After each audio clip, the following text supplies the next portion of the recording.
Hello, hello. Welcome back to Vintage Story. I have been busy off camera trying to make I don't know, make things a little bit more interesting. I found iron and I smithed some iron plates and I have iron lanterns and I have a full set of iron tools. So progress is happening. Very happy. The iron was not anywhere where I thought it would be, I don't think. It's really hard to remember, honestly, where I originally had my good reading of iron, but I did get iron eventually. Took a little bit of time. Not too bad. It was kinda in the same spot as where I've been searching, but like... it was basically in the spot I found the other day, but that's not the original spot that I thought I found iron in, so I don't know. But I found it, and that's all that matters, and I have a ton of ladders because I went and harvested trees and a bunch of other things. Let's see. I have random bauxite that needs to go in here. I have an iron knife, iron pickaxe, iron shovel, iron axe. I am completely ready to destroy the wilderness. Because today, what I'd like to do is completely remake some of this land here. All around my house, make it look nice today, get around everything. I've got random bits of cob and everything that are laying here. My house is not the prettiest. It's been a thing that's been on my mind for quite some time. First thing I want to do, other than, you know, kind of shore up and have a proper house here, is get rid of this. I've been annoyed by things like this since I moved here. I just haven't had the time to get into it because I've been starving, focusing on establishing my home a little bit more. And while I would love to continue the story, the devastation and all that, I'm going to wait until I can get like a steady supply of bandages and alcohol and all that type of stuff. I have tons of temporal gears, but I'd still like to get a few more. So we're gonna focus on mining out some of this land here, making things nice. I want to see the sunrise and sunset. Is this sunrise? What is this? It's about sunset. So I want to see the sunset. I want to be able to look out my window and actually see the land in front of me. Plus, I'm probably going to use the dirt in some sort of terraforming project anyway. And I'm constantly hearing dirt fall. Every time I'm at my house doing something, there's always something creating some sort of problem. So, I just want to level this out, make it nice and flat, make it nice and even, make it look just better. And whatever happens, happens with the landslides. That's not the issue right now. And I think I want to do... What is this? This is flat with this layer. Do I really want just under my... I mean, I guess that makes sense. So that's probably what I'll do. I have lots of grass, and I have the ability to make an iron scythe if I so choose. Well, actually, I don't, because I'm out of iron that I can actually smelt. But that's a different thing. That's not really that important because I know where to go. And I can make more paths that take me there because I actually have tools now. I don't have to worry about using the last bits of my steel.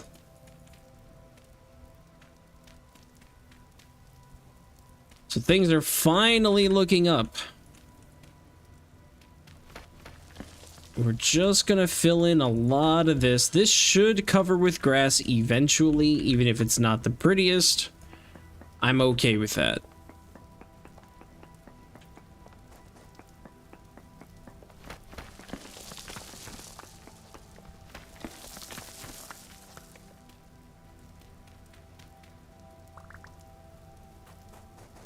I feel no shame in using my tools now, and it feels amazing to do this. I'm just one of those people that I don't say I want to min-max, because I don't min-max anything, but I want to kind of optimize what I'm doing. Like, I want to be like, look, if I'm harvesting a tree, I want to use an axe that I don't care about. My steel tools right now, since I don't have a supply of steel, is for me to, like, I need to travel somewhere and I want to have a tool that's not gonna break for a long time. That's basically what steel has become for me. Iron is going to be my work tool for a while until I can get steel manufacturing up here. This whole land is falling apart on this side, and I got all these leaves that are in my way. I think what I'm gonna start doing is... I'd like to actually, now that I've built this up, I actually kind of want to carve it down because I want to see more of the horizon. Because these leaves are kind of in my way. I don't want to just see straight across. I want to see out. I want to see the land. I live on top of a mountain. I gotta see around me.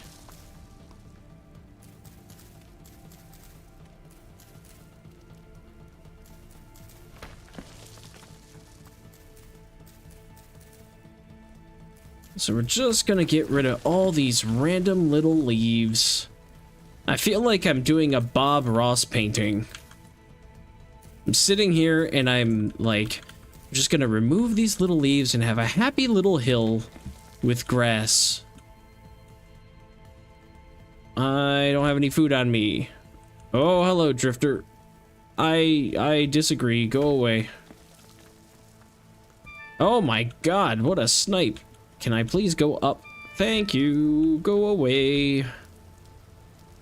Where's the ledge that I usually take? Above me. Okay, that's not good. Just gonna, yeah, and just gonna do that, and there we go. So yes, I have some lanterns. My house isn't eternally dark all the time everywhere. Just in a few more rooms, but hey, I got a little bit more light. Like my kitchen. My kitchen shouldn't have any more random baddies spawning except for in the cellar, maybe. Okay, I'm not out of food. That's good. Chomp. Chomp. And I'm out of food now. But never fear, it will soon be warm enough. Well, actually, things will soon be ripe enough for there to be a spring harvest of crops. Well, not just of crops, but of, fruit. That's the word. Magical fruit. I was thinking of the word fruit. We soon shall have pears and cherries and all the other berries that I don't care about. What do we got? Peridotite, oak log. Yeah, that's fine. Do I have any more lime? One lime there, and none there. That's good. And then nothing there. That's really good. Hold on, Blacksmith Forge. You're my only hope. You got this. I believe in you. I was smart enough to put lime not down here. I must be out. I must have used it all. Great. Well, it is about 10 o'clock, and I just ate. I am a little damaged, but I should be able to make it through the night.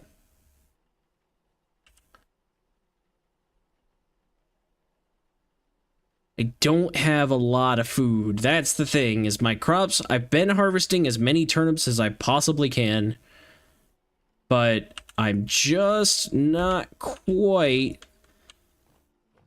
at a point where I'm super sustained. I have some cabbage. I'm saving that for the winter. I want to make cabbage pies.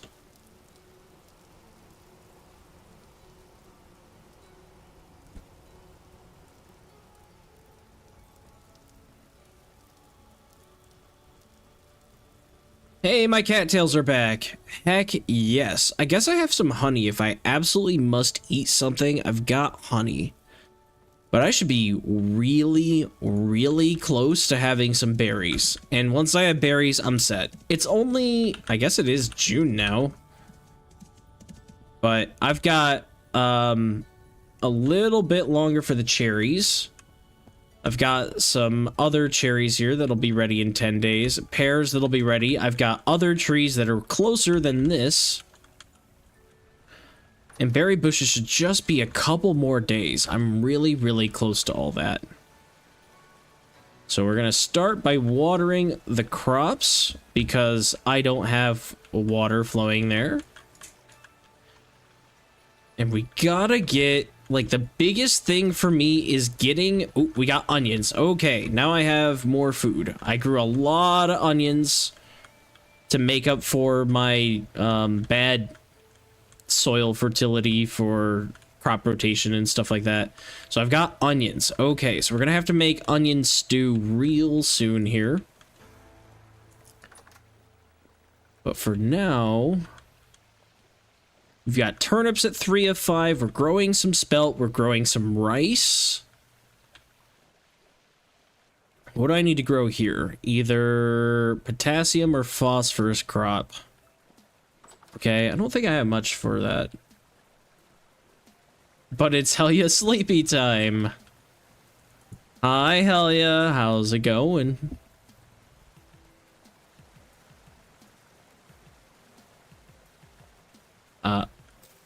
Give me that. Ooh, 2 onions from that. Nice. I miss my crop supply I had at my old base. I had so many extra crops I was able to fill my... What the heck? I had to have picked that up, right? I had so many extra crops that I am picking that up. Okay, good. So many crops at my other house that I didn't have to worry about food. I was always filling my greenhouses all the time. Bop and bop, and we've got some carrots, and we've got a bunch of nothing else. Cool. Yeah. How goes Helia today? I saw that you didn't end up streaming today, which was a little disappointing. I actually forgot for the most part, unfortunately, and then I was like, it was like 1 o'clock or so my time, I think. I was like, crap, Helia's streaming, and then I went and I'm like, no, they're not. At least I didn't miss anything.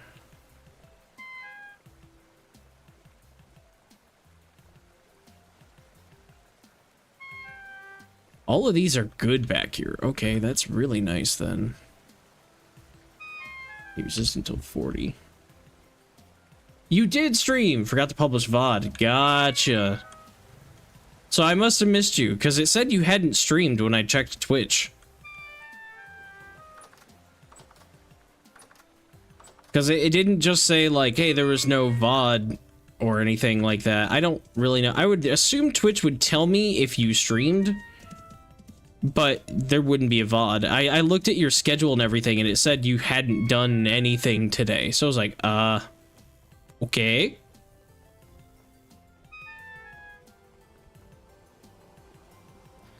Because I figured the schedule would show it regardless if you publish the VOD or not, that you did actually, in fact, stream. So, I don't know. I guess I just missed out. I had a busy morning, and then when I got home, I ate lunch and everything, and then was like, well, I gotta get to work, because I'm about ready to publish my next YouTube video. So, I was starting to work on that, and I got nose deep in that, and then I realized, I'm like, wait, it's Friday. Helia streams on Fridays now.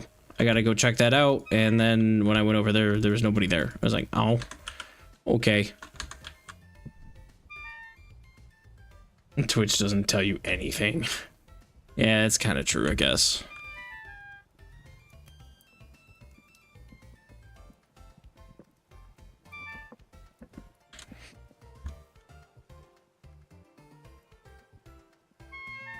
But yeah, and I don't have notification emails when people go live on Twitch, just because I follow enough people that I don't want to get spammed in my inbox. I already have a hard enough time managing things. I should set up a filter for it, but my phone goes off all the time, and so I'd be annoyed if, like, hey, somebody went live on Twitch. Like, great, I can't be at my computer right now. That's mostly the reason why I'd stop it, is I'd be working and they'd be like, so-and-so's live, and I'm like, I'm at work. I have this fun thing called a job. And so I had to turn that off because I was never ever able to take advantage of it.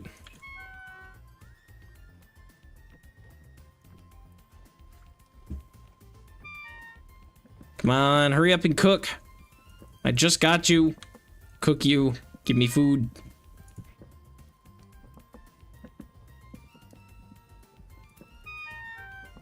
Ah.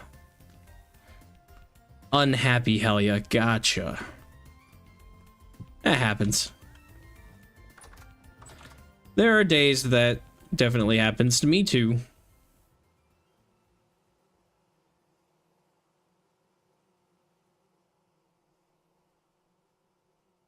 I have absolutely no notifications at all on my phone.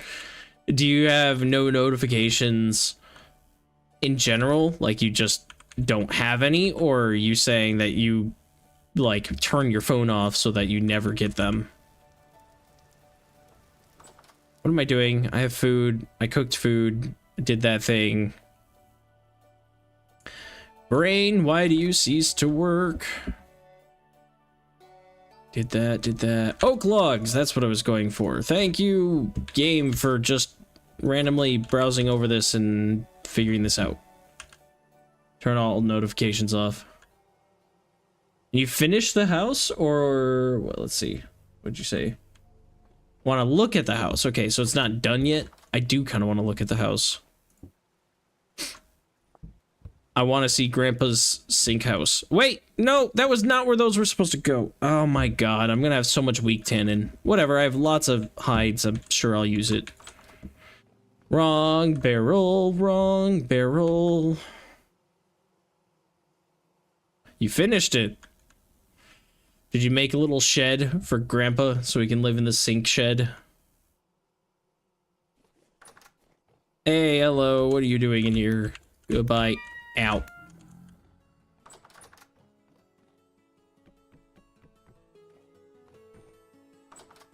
No! Not there. It's bad. I didn't have money left.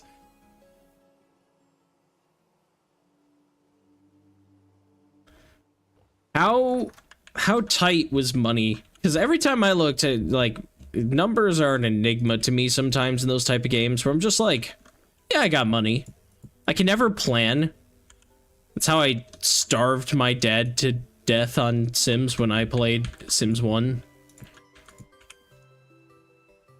Because, well, I spent every single cent that I had in that game getting a house set up that was, like, nice. And I was like, oh, yay, nice house.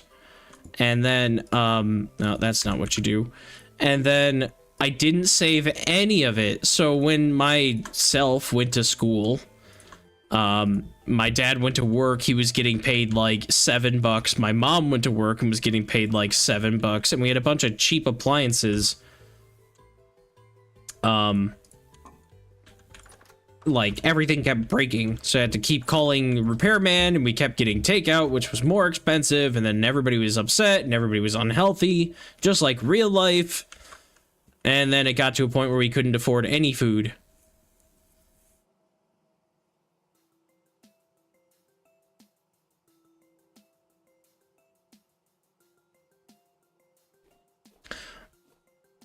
Because I should have saved some money so that the family could actually pay bills and everything and not get power shut off and whatever the heck happened. I don't even remember. It was so long ago, but it traumatized me and I told that story.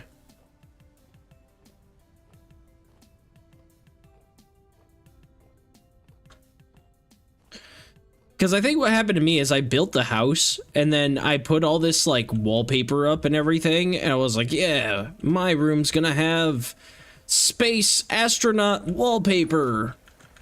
And then I did all that.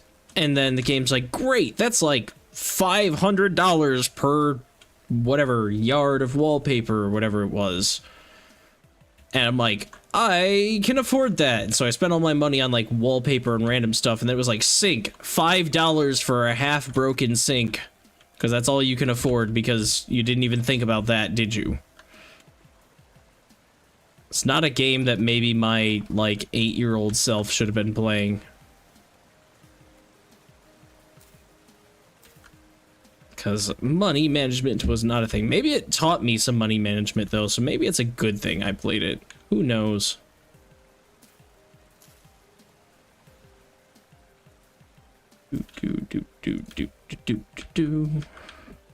All of this is fine. Where can I grow onions? Should there be some sort of soil? What about back here? Yeah, there we go. That worked out perfectly.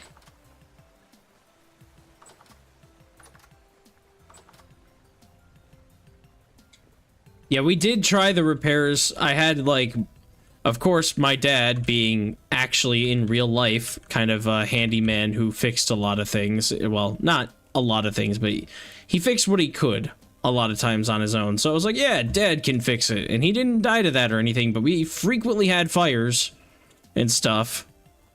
And then we just started hiring maintenance people, and nobody had any knowledge of anything. It got to a point where, like, all my Sims were, like, depressed. They were not having a great time.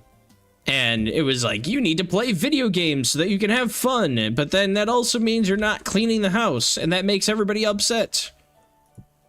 And then you're not being exposed to enough culture. And I was like, culture? Who has that? I don't have culture. What do you mean I gotta go look at some art on a wall? I don't have that.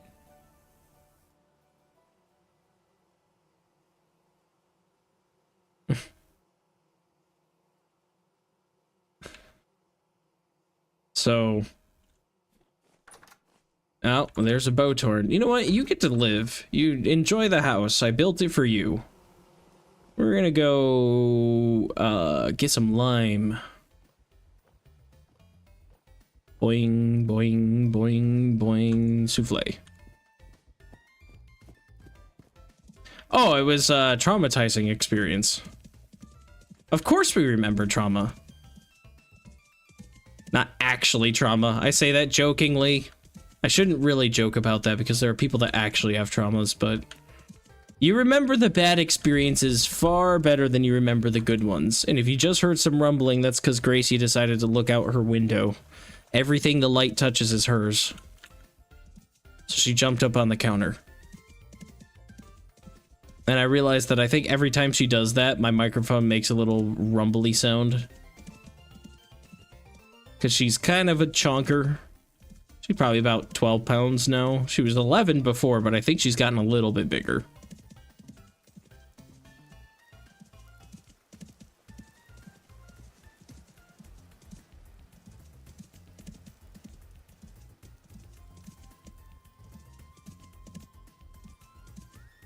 It's just the floof. Yeah, she's constantly wet. She's not fat, she's just waterlogged. Oh, you like this? This was when I was playing on my laptop, which had a render distance of 4. And I'm joking, I don't know what it actually was, but there was no way I could see anything, so I had to put tiny little pointers like this if I dared to go anywhere more than, like, 100 blocks. It was really bad.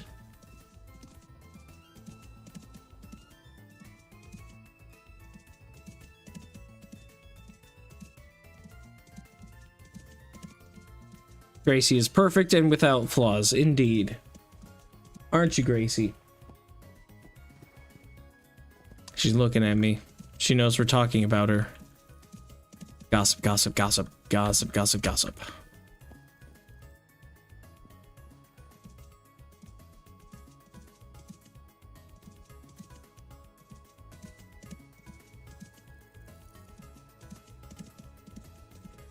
Where in the hell is my limestone?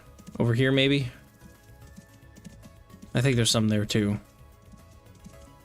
I thought I had a spot that I was going to dedicate for limestone mining, but now it's just going to be anywhere I feel like.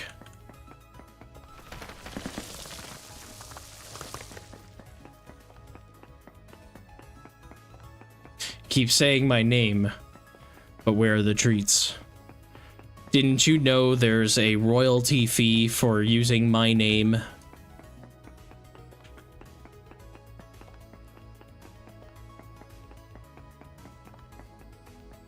literally a royalty fee because we call her Her Royal Highness. My mom, she was originally my mom's cat, so she named her originally, and I don't know why she picked this, but her middle name is Mae, M-A-E. So my mom likes to call her Her Royal Highness Princess Gracie Mae. I don't know why Gracie Mae and not like a last name, because it doesn't really make sense to have a last name for a cat, kind of. I don't know.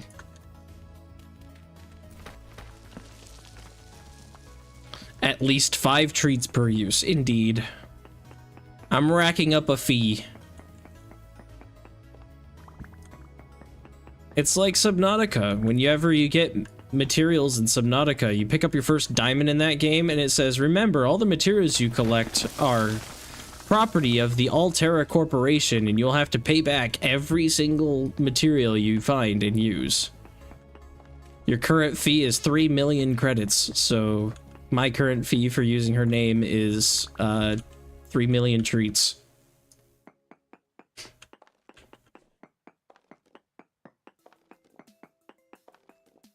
Your one cat is literally just called Princess. Yeah, that's pretty common, honestly, for a cat. There are a lot of names that people like to name their cats. Princess, and if it's a black cat, you get like Shadow, or if it's a gray cat, you get Smokey. At least that's what a lot of Americans will call those types of cats. Where the heck is this limestone go? It's like just here.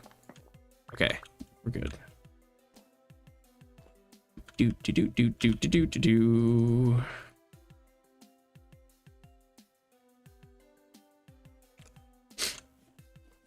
Darn nose. I swear, it's just when I'm streaming. Haven't scratched my nose at all. The whole time. I've been sitting at this desk for like most of the last 48 hours-ish. Well, not 40, probably 36 hours. I've been sitting at this desk for most of the last couple of days. Let's say it that way. Don't have to scratch my nose. Get on camera and I'm all like rubbing my nose so that it doesn't run on me. I don't know. Cat's name is unique and special. Every cat is unique and special, so yes, their name is also unique and special. I'm allergic to live streams. Yeah, probably.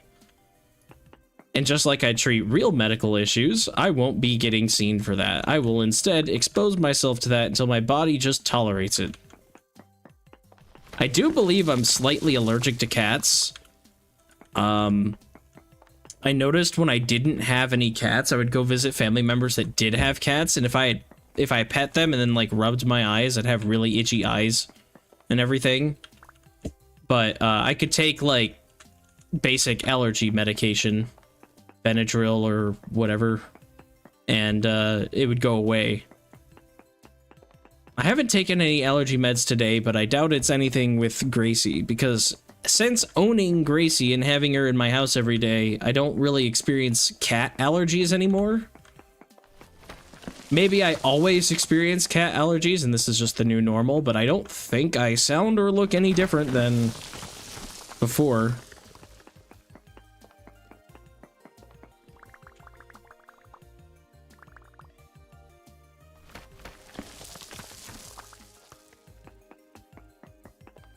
She healed me, absolutely. My family was so shocked. My like grandparents and stuff who had cats, my aunts and uncles. I'd tell them, I'm like, yeah, I think I'm slightly allergic to cats. And like, didn't you own a cat for like most of your entire life? I'm like, yeah. And then when I didn't own a cat, I suddenly like started getting itchy around other cats.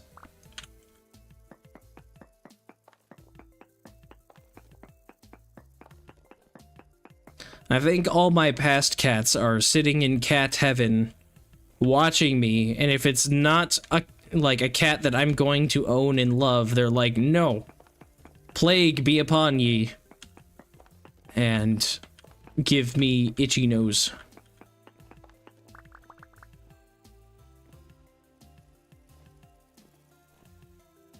I guess that's good enough for lime. That's a few stacks. I'm happy with that.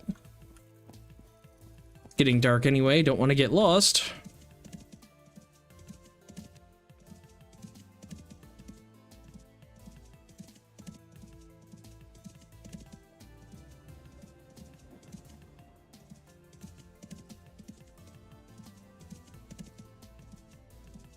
Now treats. Exactly.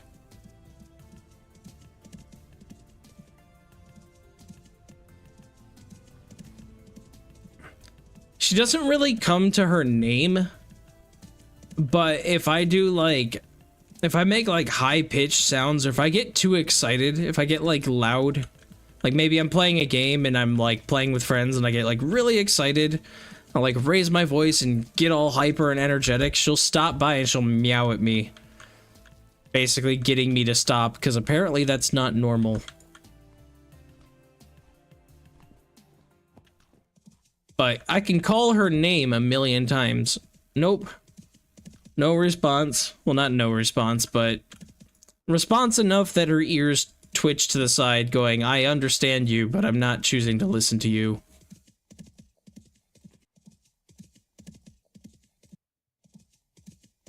Hey, I got some berries. I'm happy. I don't think I'm gonna have spelt grow in time for me to be able to use this other spelt dough that I have before it starts to spoil. Maybe I can try to extend the spoil timer and wait and make more dough than do the stack trick where I reset the timers a bit.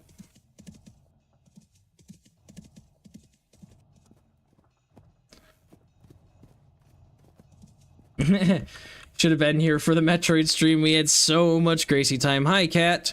Yes. Yes, we did have a lot of Gracie time. In fact, towards the end, I just gave up and switched the camera over to Gracie for a good 10 minutes or something.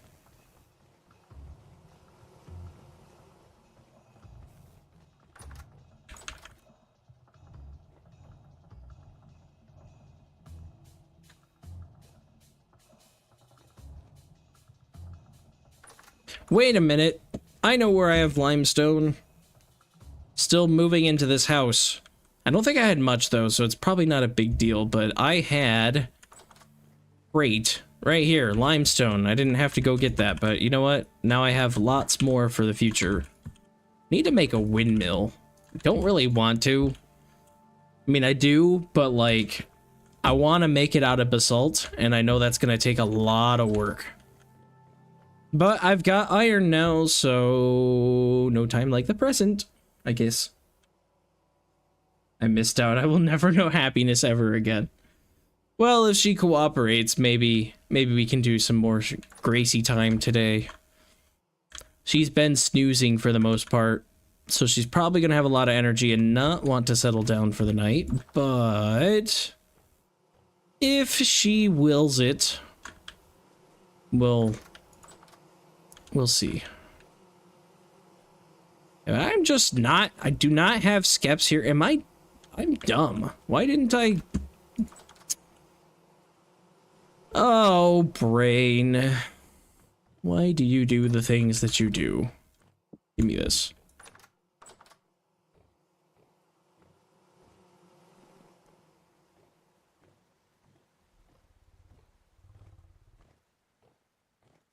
Yeah, the Metroid stream was because I didn't have time to get any progress made in Vintage Story like I wanted to.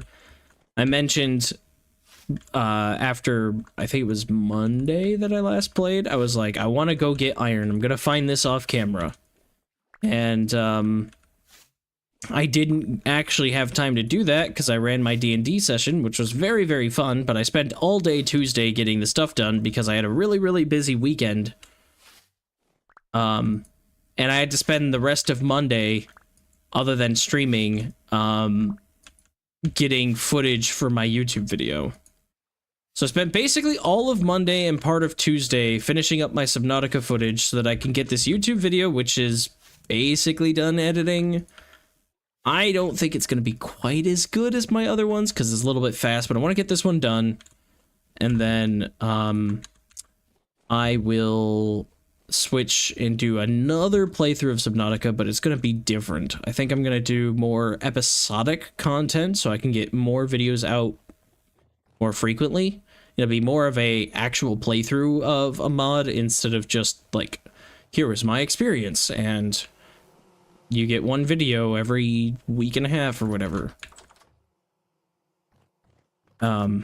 But yeah, so I spent most of my time Monday and Tuesday doing that, and then Tuesday, whatever remaining time, I was even up till like 1 in the morning getting D&D stuff done for my group. And we had a lot of fun.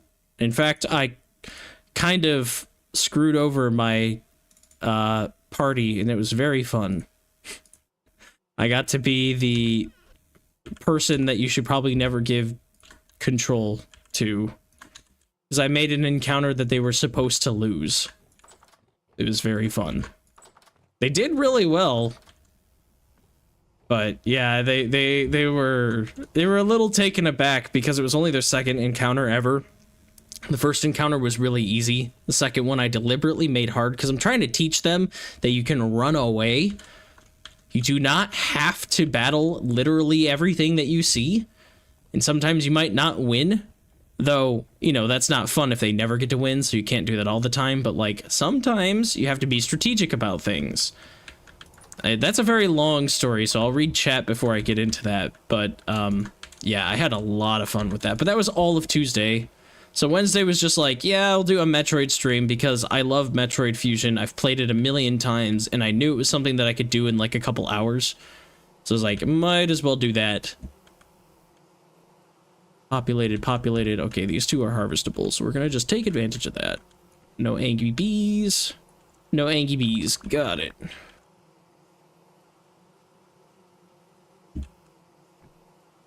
And put that there. Okay, most of these are still populated, but not harvestable, which is good.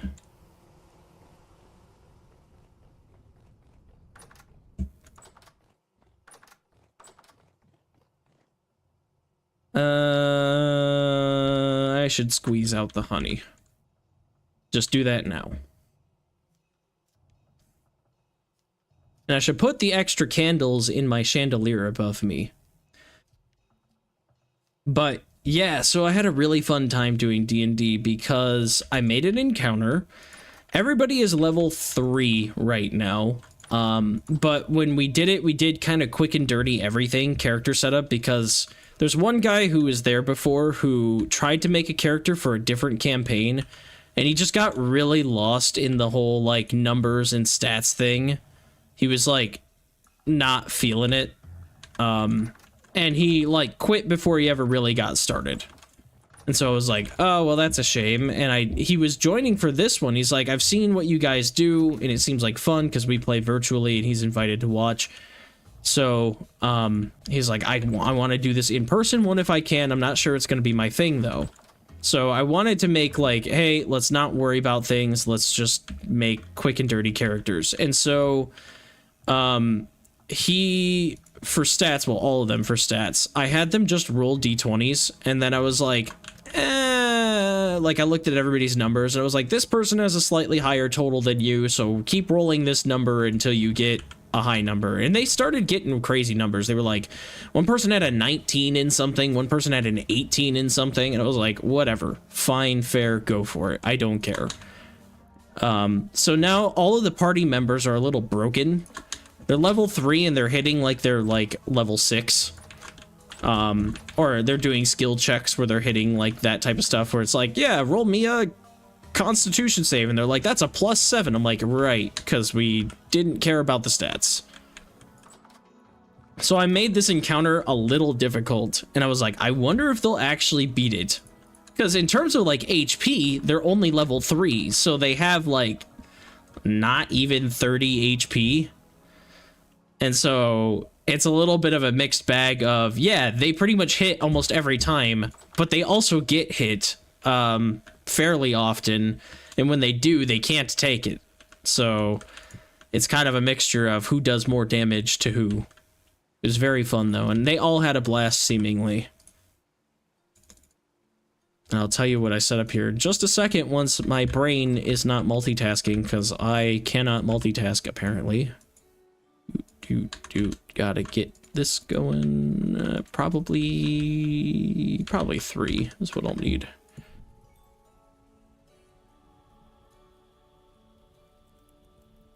Open doors that were still locked. Exactly. That type of stuff. We just, like, this is supposed to be roughly 4 to 8 sessions. I don't have the ending of it planned yet. I'm more or less just making fun encounters and kind of BSing my way through it. But it's been a lot of fun. I think people are enjoying it. They've been saying they've been enjoying it, so, you know, they're not hopefully lying to me. But I know one guy, after we finished our session on Wednesday, he was like, this was the most fun I've had in D&D, which we only had one other session, but he really enjoyed it. So yay, happy feelings. But, yeah, so what I ended up doing is I made some custom creatures to try that out myself. And I thought they were fairly well balanced. They died pretty quickly. We had, on one occasion, in two attacks, the party had eliminated. I made like a bundle of snakes, like a pile of snakes that was roughly in my head like 5 or so big constricting / biting snakes. They were like imaginary snakes. They're not based off of anything. But, like, they both bit and constricted. They weren't venomous, but they were, they would attack them. And the group total had, like, 25 HP. And in, like, 2 attacks, they eliminated the bundle of snakes before it could do anything. And so I was like, okay, yeah, like, they seem to be pretty strong. But it was the combination of that plus a boss enemy I had that I think really screwed them up, because they didn't make smart decisions as a new party. With mostly new players, it was very funny. So what they did is we have a guy who's a gnome barbarian who I don't remember what like subclass he picked, but essentially he's like raised by giants or something and can grow into bigger forms. I don't remember what one that is. It's not part of the base handbook, but he's like doing this thing. So I made an area that was a cave, and the cave is only about 8 feet tall, just enough for them to kind of get in there. Maybe they have to duck a little bit here and there, but for the most part, it's only like 8 feet tall. So he can't grow into his large size, because that was kind of the funny thing, is he's a gnome, which is a small creature that would then grow into a large creature whenever he would enter rage. And if he can't grow large, then he would still maintain a lot of the benefits of his rage, but he'd still be a small size. So I basically forced him to be small, and then I gave the pile of snakes an ability where they could, basically, instead of grapple, they could make a target prone if they were, smaller than size large. And so that was basically everybody, and he thought he was gonna grow, but then he asked how tall it was, and it was, you know, he wasn't able to grow and expand, so he's still small size. So that made him a little bit weak to this, where he could have had it. Now, it was an athletics or actually a strength check, not athletics, just straight up strength, to determine if he got grappled, and he didn't. But unfortunately, he made the really smart decision of, when the party entered the room, there's like a little risen spot that was maybe like 5 feet off the ground tops. And they went up there, they killed the bundle of snakes, and then he, as the barbarian, made the decision that he wanted to jump off of that little ledge and like see what was in the rest of this big dungeon room I had set aside. They didn't think to investigate before jumping down there, like, hey, because I told them before they entered the room, I was like, yeah, you hear like hissing sounds, and you know, they did some checks, and I was like, yeah, it sounds kind of snake-like.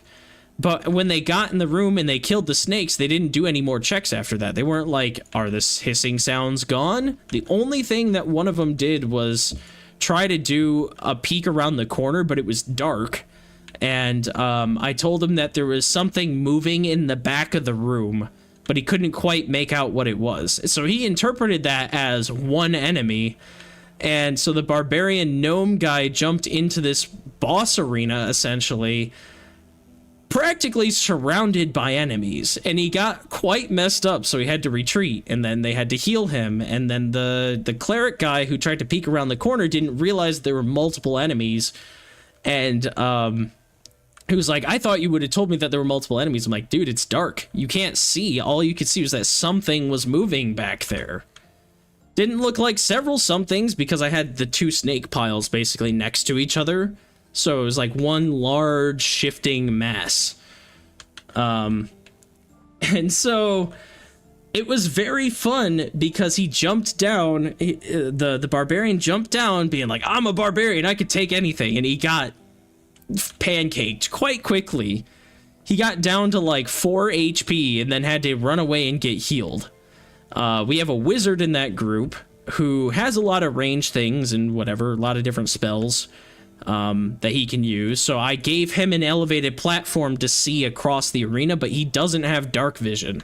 So he was limited in being able to fight things that were only really near him or in these different lights that I had set up in the arena. And so it was very fun because when the cleric decided to run out, because we have a fighter in that group too. So we have a fighter with, I think, 18 AC. We have a cleric with 18 AC.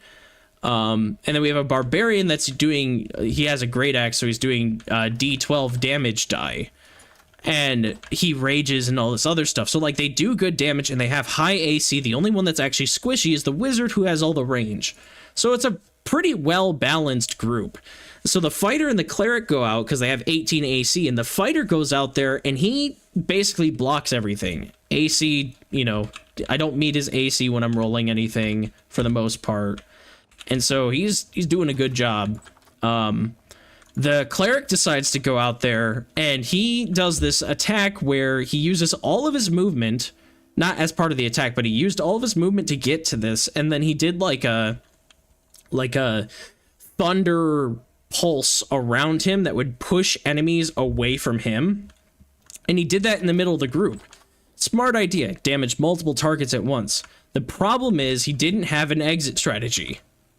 So he did all this, and then it was their turn, and he didn't have any allies near him. And I'm like, dude, I don't want to just, you know, party on you here. I don't want to just make every enemy go after you, but you literally attacked all three of the next things that have to go.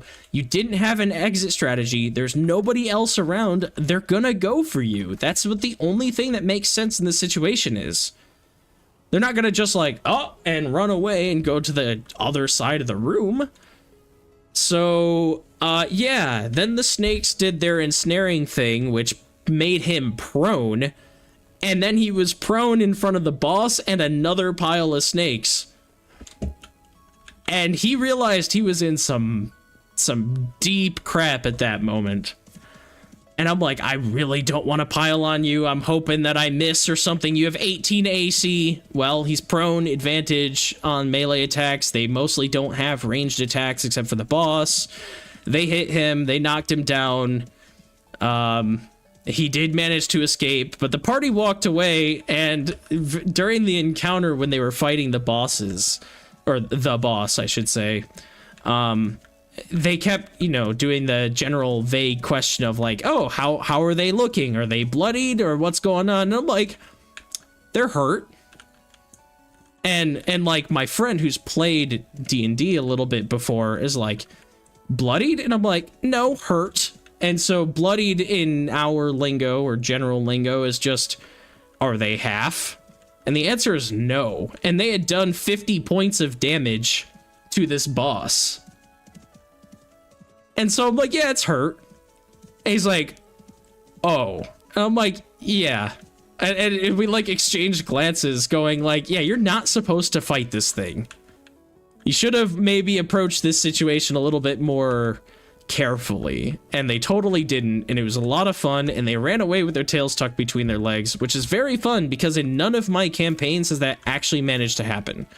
Our DMs have threatened like, oh, you're fighting a dragon, or oh, you're fighting this thing, but they have never made an encounter that our party couldn't handle. We always walk away eliminating whatever the threat is, and always get away like there is no consequences. And I wanted to make an encounter where finally something like that happened. Oh, but this is my group that I'm doing this to, and I felt accomplished. It was nice. They did eliminate every other enemy other than the boss, and that was kind of the goal.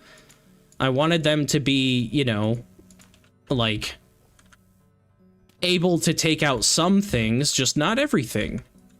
They're not meant to fight that boss. At least not yet. They seem to have a lot of fun. Although the cleric guy was like, I think you should have told me more about the enemies. I'm like, you're in a dark cave, dude. You didn't do any other checks. You didn't do anything else, and then your barbarian jumped into the pile of it. You didn't have time to discern whether or not you could take whatever was back there. So, but I think everybody had fun anyway. It looks slightly scratched. Yeah, no, wasn't that bad.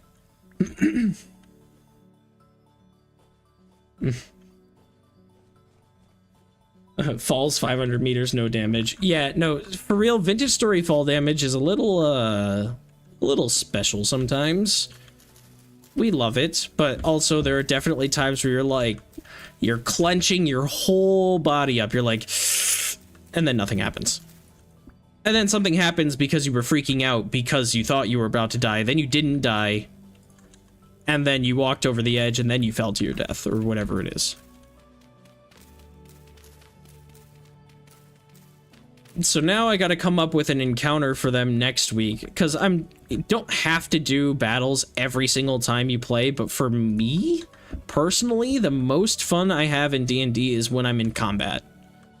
And I think for most of these people, it's the same. None of them really feel like they want to deeply roleplay their characters. None of them have really expressed that. None of them are giving their characters like big voices or anything like that. They're not writing detailed backstories. I told them not to, but like none of them have like really gotten into like, I live in this world type of thing. They just kind of want to play for the fun of it. So I'm trying to give them combat every time, just so that they get to have a little fun with some battles and stuff like that.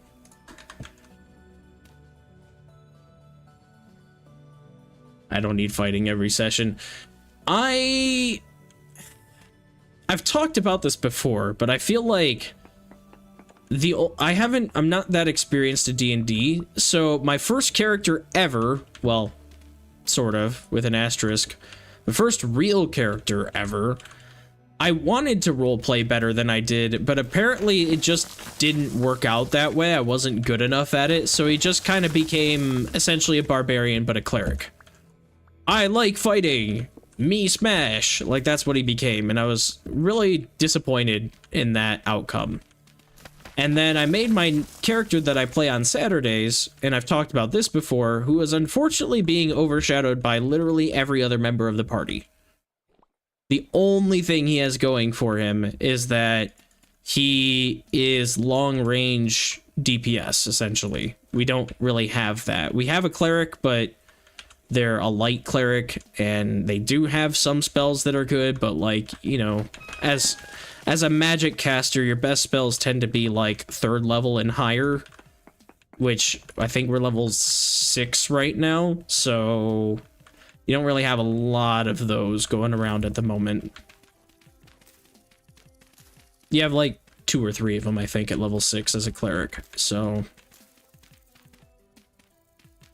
And I would roleplay my character more, but literally nothing has come up regarding my character in the last, like, 8 sessions, so. And I'm not really disappointed in that, but, like, I don't know. It's hard for me to roleplay a character, because I don't want him to be an a-hole, But I also want him to seem standoffish. That's kind of his thing, is that he doesn't trust people. And so like he's kind of gotta be standoffish, and then I'll be like, yeah, he leaves you alone or does not accept hugs or whatever. Like we've been together as a party, everybody will like drink and celebrate, he won't. He'll be like, nope, I'm good. And like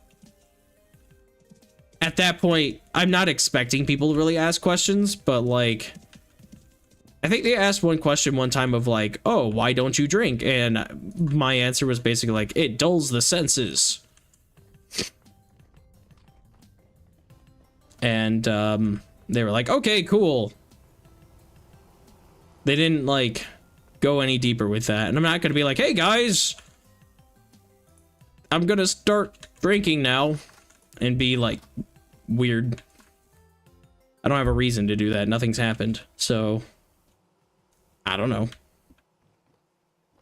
I just haven't felt a need to roleplay my character in that way. So I like roleplaying. I don't think that I'm getting the right cues for me to want to roleplay my character the way I had envisioned. And that's not like the DM's fault or anything. I just don't think the situations have come up that way.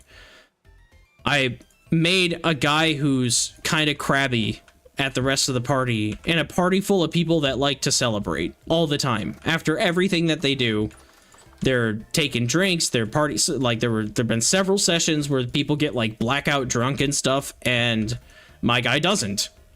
And so like they'll do all these things where they're role playing like, ah, yeah, you know, we spent a lot of money getting hammered and now we have like a hangover the next day and all this other stuff. And like they'll play off of that and they'll be like, can I go shopping for this other stuff? And I'm like, I don't have anything to do. I was fine last night.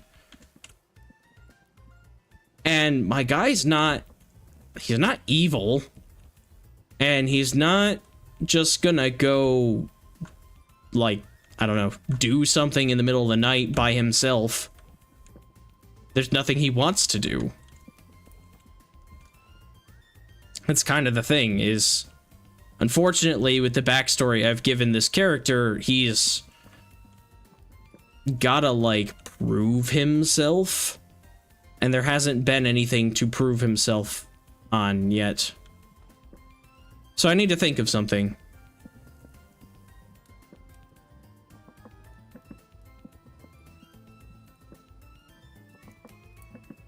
You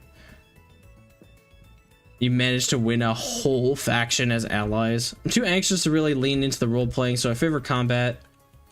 Fun being in a group with others who like to roleplay, though. Yeah, no, I'm kind of the same way. I don't... Combat's the most fun for me because I like seeing my character interact and like change the dynamics of the entire encounter, because both my characters have done that. My ranger, is the one for Saturday, is range DPS, so like he eliminates things very quickly provided he hits, which he usually does. But you know, he does like 5d6 damage, so he's doing a lot of damage. And a lot of things go down. A lot of small things go down quickly. We're able to cripple bosses and that type of stuff. So, like, that's where he's best at. And that's where he gets to be, like, himself. And my other character, the cleric that I run on Thursdays, he is a order domain cleric, and they get a lot of spells that let you manipulate humans, specifically more for battle purposes. It's not like mind control or anything like that, because that's a high level spell. He gets like command, and command does kind of work on other things, but like I never use it outside of battle, because we also have a rogue that gets like a 32 in lockpicking whenever he decides to do it. So you know, there's a bit of a difference there. Like, why would I use a spell slot to command a guard to open a door when we've got a rogue who's already got it open by the time I even consider casting a spell? Or something like that, you know? The best thing I can do is make the guard, like, drop his weapon.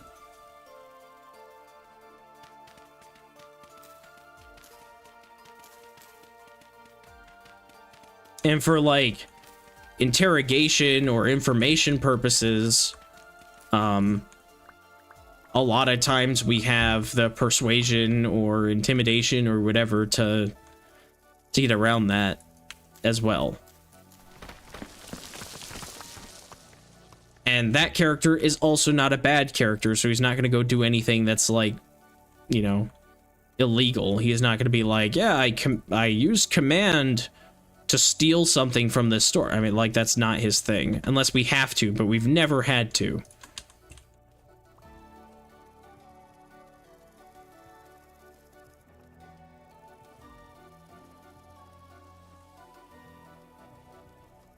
This is all a mess. What do I want to do? I think I just want to, like, flatten this out as best as I can.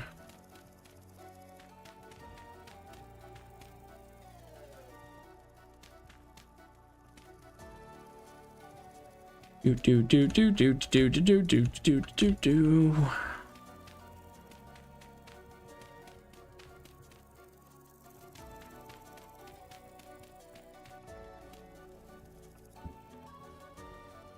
That's much nicer. I just gotta remove this layer of stuff.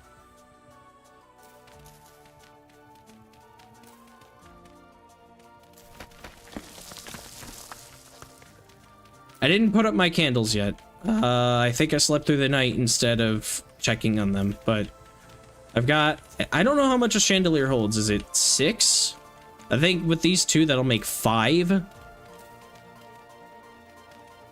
gonna start, during the day, though, I really want to terraform the land. This type of stuff, because I've been finding it really annoying trying to get to the village all the time, because I gotta climb these hills and do all this crazy stuff.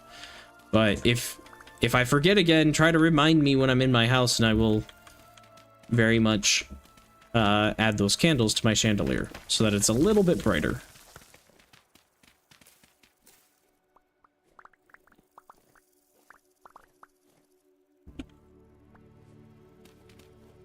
But yeah, I guess for, like, role-playing purposes in D&D, I only really roleplay off of stuff that I feel like is happening around me. I definitely build off of other people. I don't initiate anything when I do it. And I don't think that's, like, me... I don't know if it's a lack of experience, because I don't have the desire to, I think, is the thing. If nothing is happening, I'm kind of cool with my character just, like, continuing on. You know, like, nothing's happening in town. My character's not going to go out and do anything special. I'm happy just seeing what the next day holds. I kind of want the DM to pull me along with the story. That's how I play. But, like, if something's happening, if, like, you know... a party member attacks another party member, then I can, like, roleplay into that or something, because my character would definitely be like, you know, like, yo, what the heck? Why are you doing that? And getting involved and, like, you know, trying to restrain people or whatever, you know, like, that's when I would roleplay. But I'm not, like, I'm not gonna be like, we're doing nothing. Time to send my character on a vision quest. Or whatever the heck.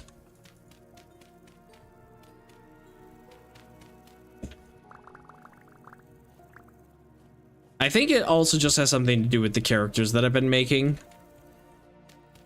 And like I said, this is not the DM's fault in any way that that's how I play, but I want my characters to be, like,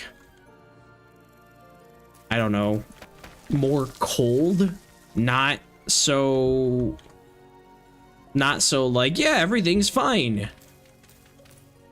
Maybe that reflects something about my own personal mental state or something. I don't know, but I don't know. I feel like having a more serious character is more fun because then it's not weird when they do something a little crazy.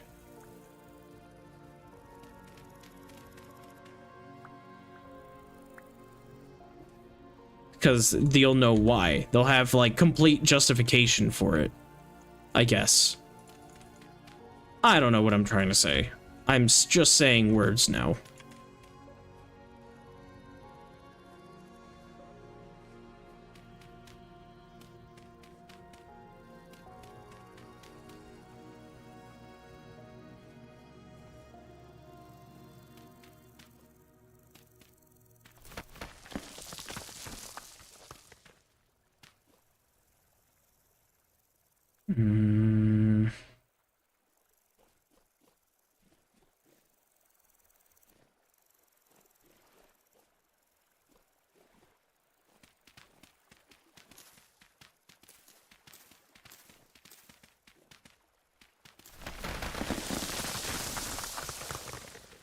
Isn't it that a nice character can't do, like, crazy things? It's that I don't personally vibe with, like, a character like that, I guess. And like, me getting into character is when I'll roleplay. I don't take on a different persona, I take on a persona of somebody that I could realistically be, I think. Or how I would realistically envision, like, if I were in these shoes, what would I do? That's when I enjoy role-playing, because it's more like I'm in it and not just a character.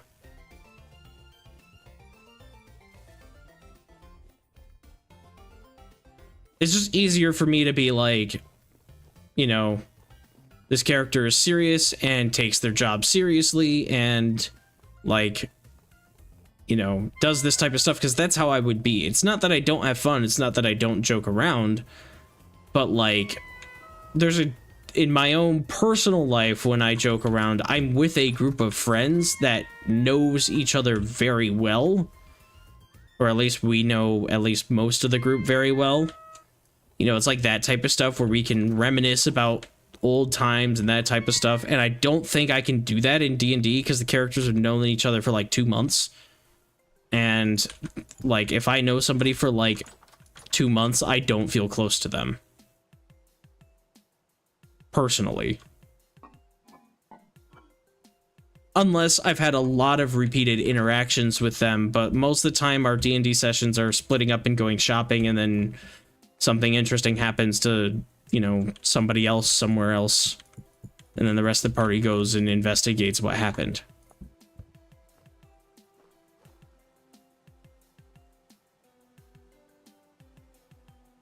Candles.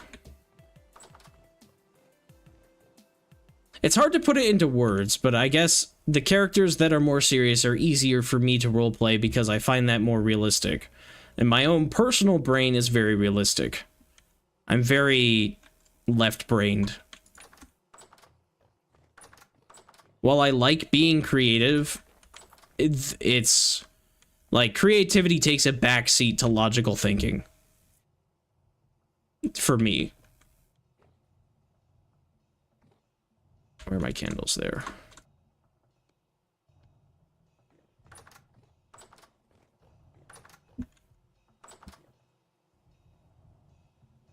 Am I full? Wait. No, I added them. Okay. Looks like there's at least 2 more spots. It looks like there's 2 more candle spots. Okay.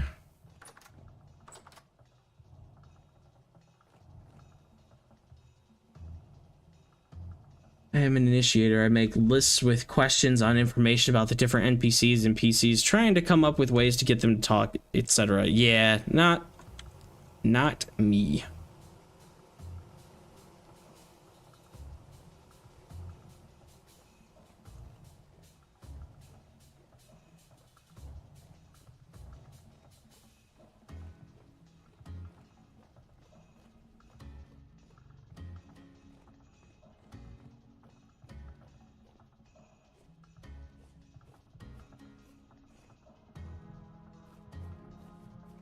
Yeah, it's not that like things wouldn't be sped up. I guess it's like I'm really bad with words describing this type of thing. But I guess like if you were to throw me into a fantasy world, I would probably be a very serious person who takes their work very seriously.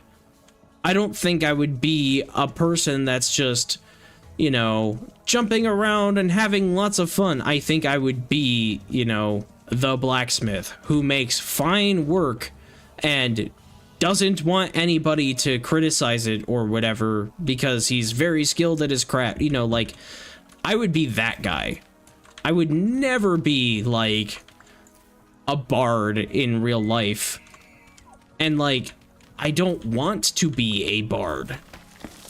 Like, I don't have any desire to be like, well, I can't be this in real life, so therefore I want to play it as a character. For me, it's like, nope, this is about what I would do.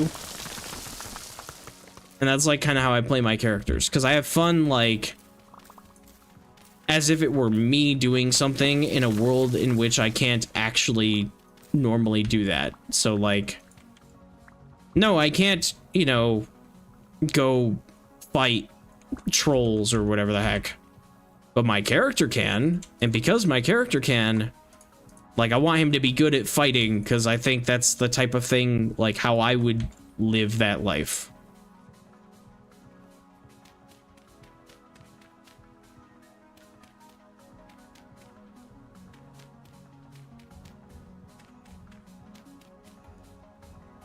But it does come back to bite me a lot of times, because I just don't... There's not a lot you can do with that, other than combat.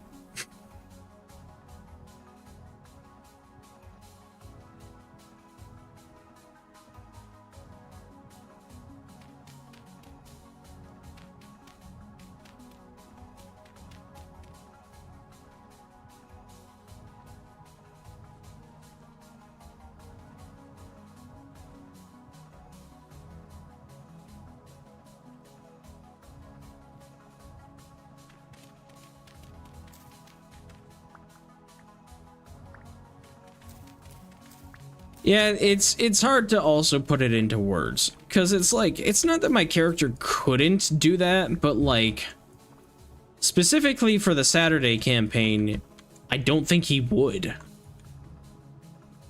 His backstory is not really tragic, but like, he was kind of given a fate that he didn't ask for. But he's good at doing that. So, like, the way I'm role-playing is he's a very serious character that doesn't, you know, turn loose ever. Because that's not what he would do for his occupation. It's hard to do that in a group where they're all, like, having lots of fun and jumping around and doing whatever, you know.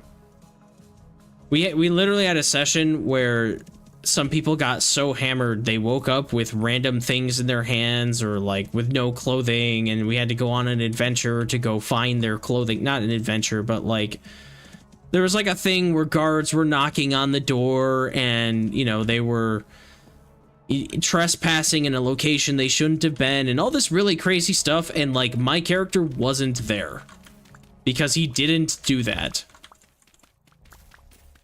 But, like, the rest of the party did. So I just kind of sat around.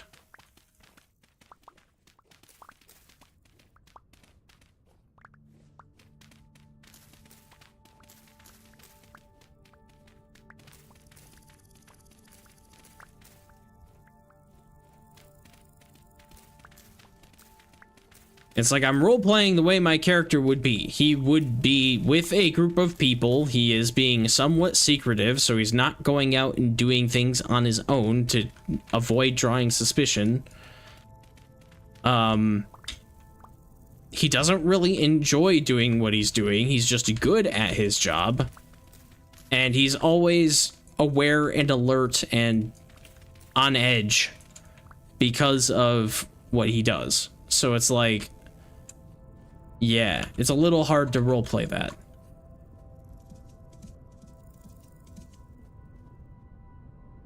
Yeah, it kind of sucks at times. The other thing about this campaign is that the DM for it has, he has used this world before in a previous campaign, and there's nothing wrong with that. But like, a lot of the people that are in the group were also part of that campaign. And so he's like bringing back their characters or characters that they met from the previous campaign in this new one. And like everybody's like, oh, it's that guy, and they're all like having this time of like, who the hell's that? And like they explain it to me, I'm like, oh, okay, cool. But like I have no camaraderie with this character. They don't mean anything to me. And like the DM will play this character like the player played that character and be like, yeah, they, you know, were aloof and weren't paying attention and got smacked upside the head by a different person or whatever. Like, you know, they play that character very well, and everybody's like, yeah, it's so like that character. I'm like, sure, whatever you say.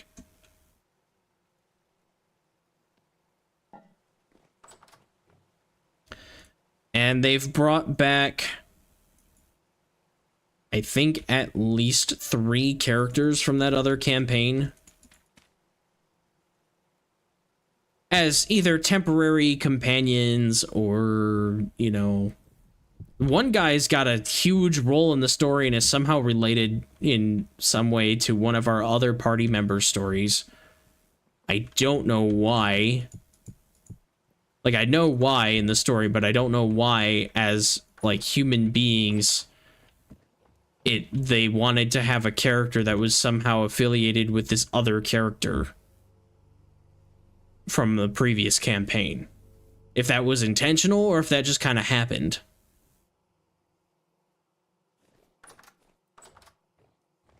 But now because of that, we see this guy, and the only way I know how to roleplay with this guy, this other character that I've, you know, never met before, is to make my character just not give a crap about him.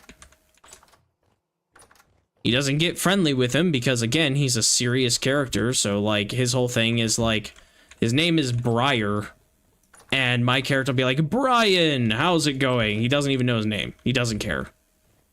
It's a kindness he's trying to show because he's been told that's what he's supposed to do. Type of thing. Which is fun, but now that character's gone and I can't roleplay that anymore. So, anyway.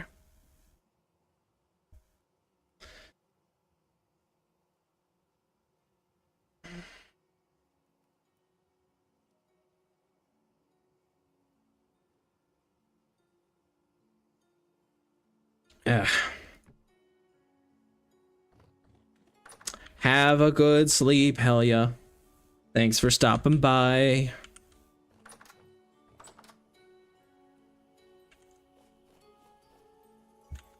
Thank you for coming to my TED Talk about D&D stuff.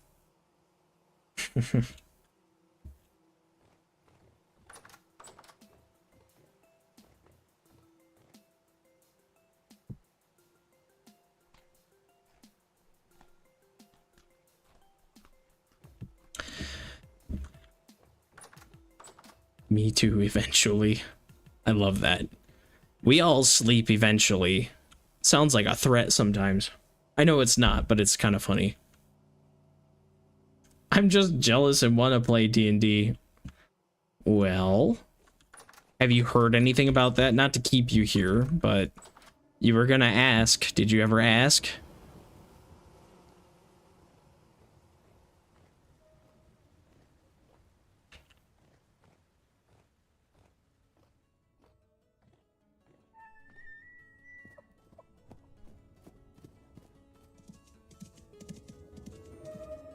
Asked, kind of.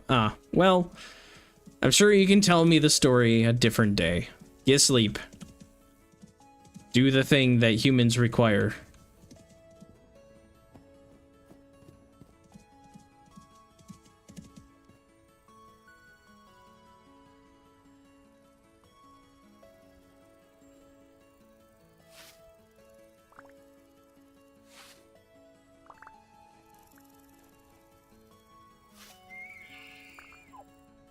Good night. Ah. There goes that pun. It was only a matter of time. I love it anyway. Good night. Sleep well.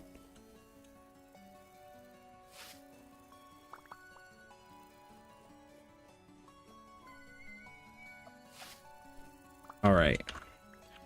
Back on topic. Since I've talked myself kind of hoarse. Back to Vintage Story. Fun times. We are reclaiming the territory slowly. I think I want to fill in this section here.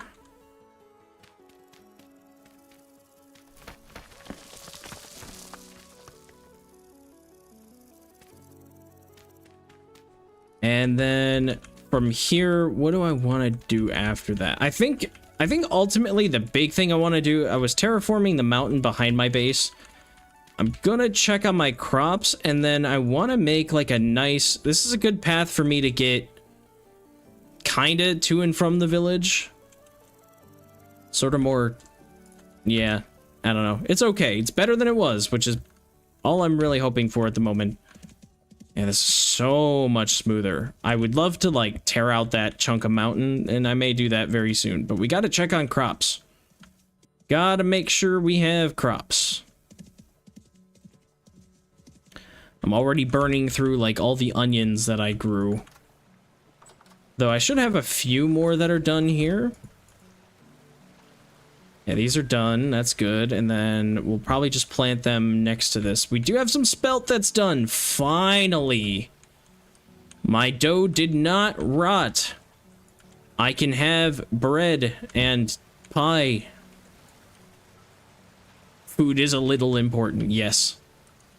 Just a tad.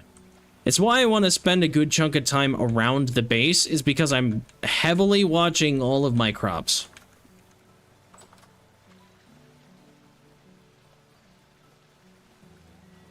And I'm trying to grow more, like, spelt and stuff like that instead of growing just flax. I grew mostly flax last year because I didn't bring any with me. And I was like, yeah, I can make it through a year on flax. It's not good. Ooh, yeah, it's warm now. Right. Turnips don't like the heat. That's okay. Turnips can grow outside. I think that's the last batch anyway. Most of them are already at a different spot. Other than whatever's over here. Maybe not most of them, but I've started growing them in a different spot, so. How much spelt am I getting? 11? That's good. Please give me more seeds. 3 seeds? Good. 4 seeds? Okay. Okay, we got some positive spelt seedage going. How about, I think this back wall is mostly fine, right? So we got spelt there, so maybe 1, 2, 3, 4. We'll just keep growing the spelt in here. We're gonna have to pick the onions. Ooh, don't go away on me. And then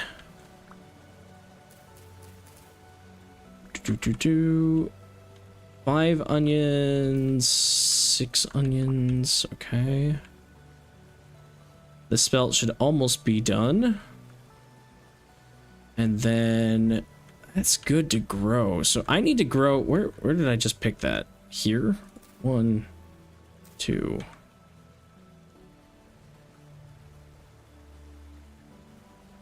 Trying to use up all the spots where nitrogen is being used.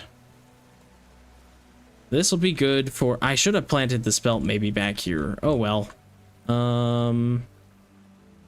Nitrogen. And then this area is pretty much full on everything. Rice takes so long to grow, but it's gonna be worth it. All right, maybe then. I could hold on to the onions for now. Once the turnips go, I'll have plenty of space to put them, so I guess I'll do that.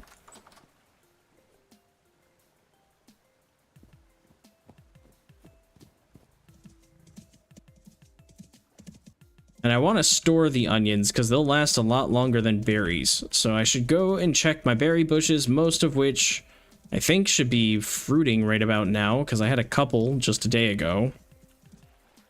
So I probably have a lot more. Yeah, I have a good chunk here, and I'm going to have better fruits soon. Is that a rabbit? You stay away from my berry bushes. Ooh, black currant. All of these are good? Okay, well then I'm going to harvest that. Ooh, there's a rabbit. See, I was going to capture these little guys. I forgot to put my watering can away. Dang it.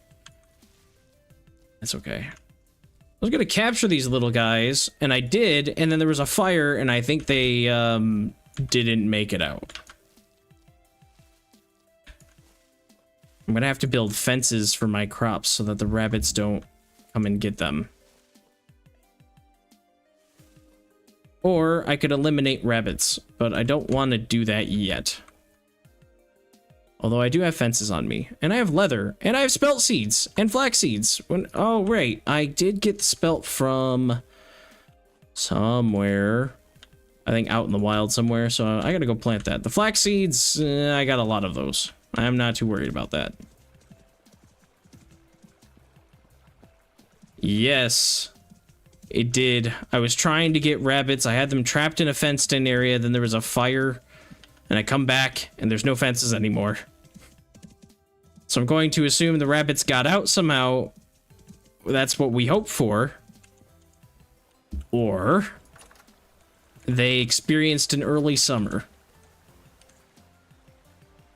There's no in between.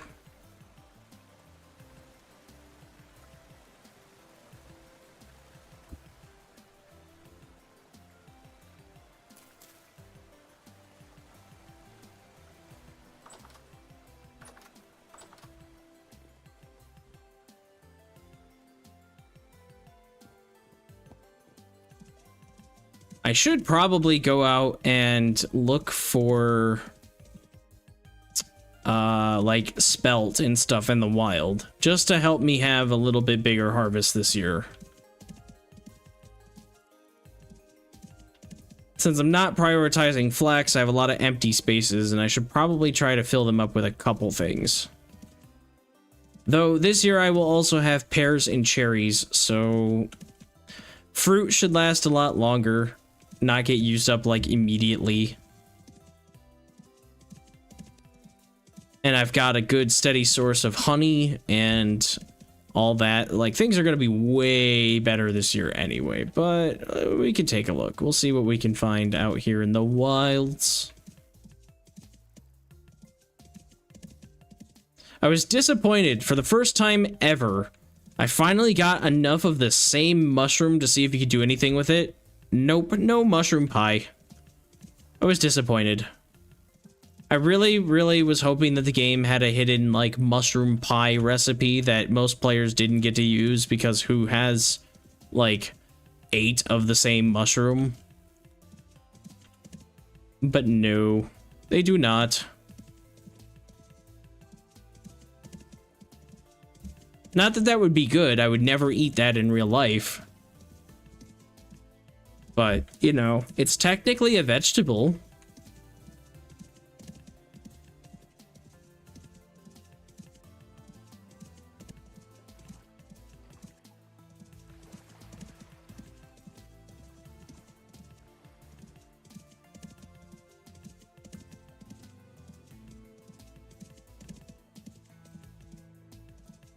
All of this is gonna get reworked too. I don't care how many shovels and axes and shears I go through. But now is not the time for that. Now is the time for looking for crops.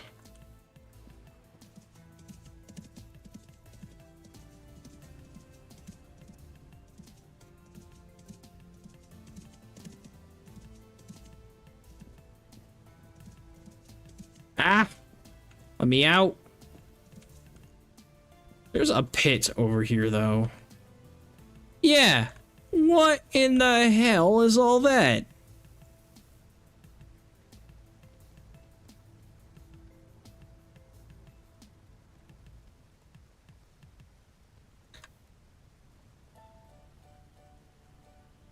Uh-huh. We're just, going down. Not any, hey, Botorn, I'm glad you're here so that you can witness never seeing the sun ever again. Because I highly doubt I'm ever going to go into this cave unless I'm really low on basalt or somehow end up here through other cave expeditions or something.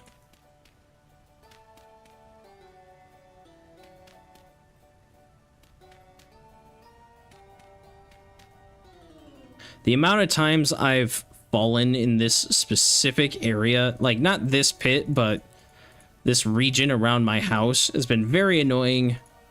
And it's one of the main things I wanted to fix today, too. There.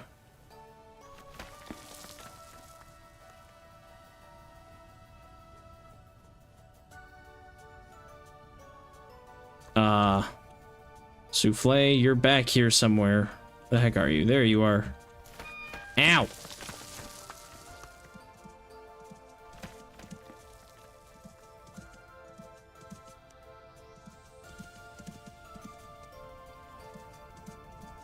Okay, here's my clay deposit that I normally get. No, I do not like falling suddenly in a cave when I'm walking around.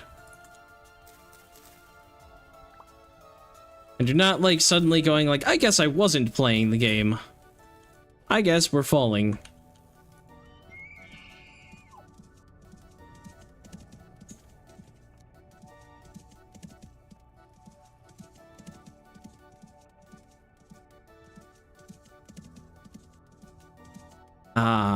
Black currant bush.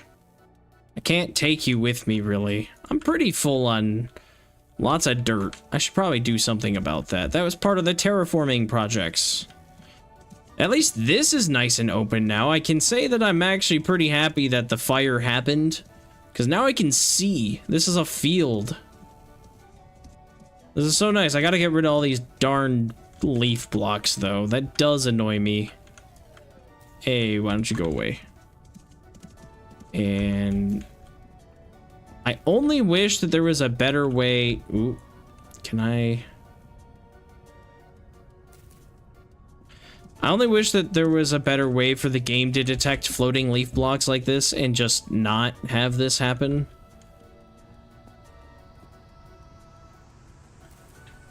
It's not my fault that a fire spread from a lightning strike and burned down half the village. Well, not half the village, but a good chunk of it.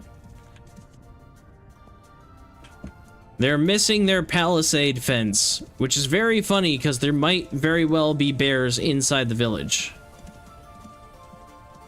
But yeah, like this whole section here, it's just like, yeah, just walk right in.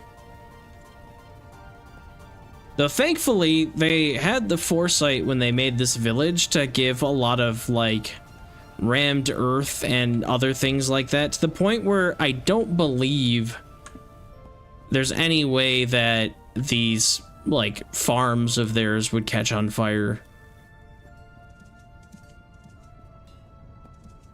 Yeah, but no palisade wall is a bit weird seeing that. And then this, so the reason why there are random blocks here in the middle of all this, I can't get rid of them, and it's because there was a landslide right on this mountain one day, and because this is technically villager land, like this whole field out here, that's why this little rammed earth barrier is here, is because that's the border. This mountain started to fall, and that dirt, like, couldn't land here, so it just got yeeted across and landed somewhere out there. I don't know why it decided that it could fall back there and not over here, but whatever the case was, that's what happened, and it was kind of funny. I don't have a recording of it, unfortunately. Am sad about that. Because, like, you'd have to have terrain stability and land formations like that around the village for that to happen. And that's probably not going to happen very often.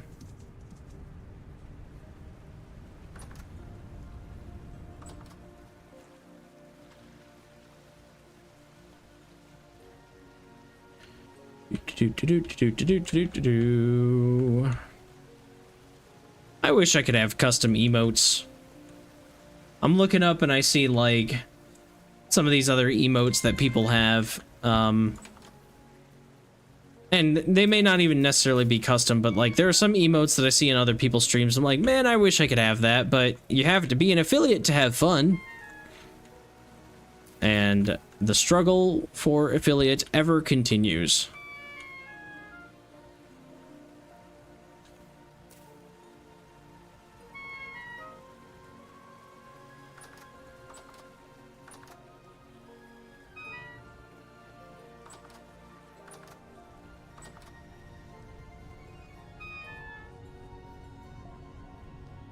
Yeah, did not know that could happen. Put the dirt somewhere, anywhere, just not right here and not over there, but you have to pick.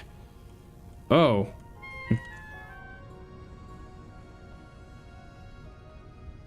I don't want to eat any berries because pie.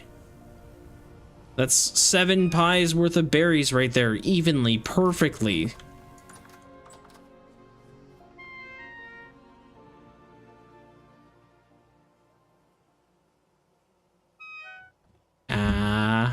I forgot to put my watering can back. Every time.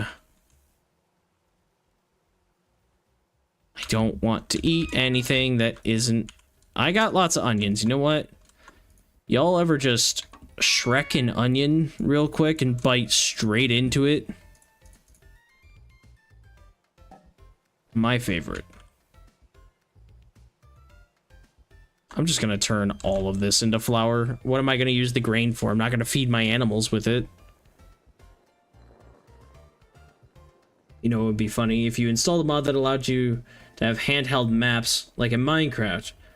But a very late game thing, hard to find materials. I don't know if that'd be relevant at that point though. You know, yeah, just eat the onion like an apple. Yeah, you know, that is something that I've thought about too. I just don't know what they'd make it out of. They'd have to, I feel like they'd have to have a specific, like, interface table thing. You know, like a cartography table that would take lots of materials to make or something like that, and then only ever allow you to, like, use the map or something. Like, maybe you'd have to manually sketch the map or something. I don't know how they'd do it, but I imagine it would be a lot more intense. Like, there'd have to be something like, maybe you'd have to, like, it's based off how much area you can see up to a limit. That way you don't just max out your view distance. But, like, they could do a thing, it would be really cool in my mind if they did a thing where if you stand on top of a mountain and then were to, like, sketch in your map, you know, outline or whatever, that you could, like, do more of the map at one time. I also don't need to be doing all of this right this very second, but yeah, that's good. Something like that I think could be really cool.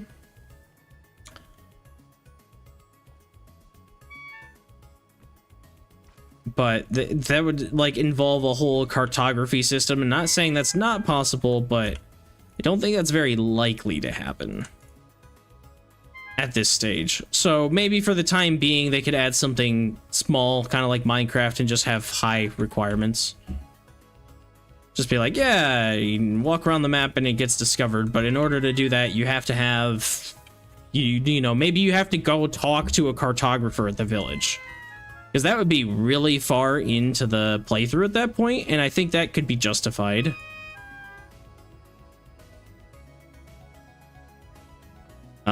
Right. Onion. Ovens need heat. Let's do 4 in each.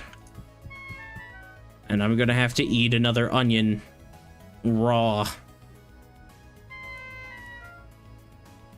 I'm considering a no map run, except I draw a map for myself outside the game. That would be fun. Affecting map making by elevation would be awesome. Maybe weather too, can't see far in the rain or dark. I like that as well. I think elevation makes sense, especially. And I'm not just saying that because I like mountains. I will clamp down on those accusations. I do like mountains though, but I think it would be really cool because it'd be like taking advantage of the fact that you need to like actually sightsee in order to draw an accurate map. If you're down low on the ground, sure, you can sketch something, but it's going to be like, you know, 100 blocks or something, 200 blocks, and you'd have to keep sketching every so often. But if you climb a mountain, maybe it's like 1,000 blocks, something crazy that's like, yeah, now you can see.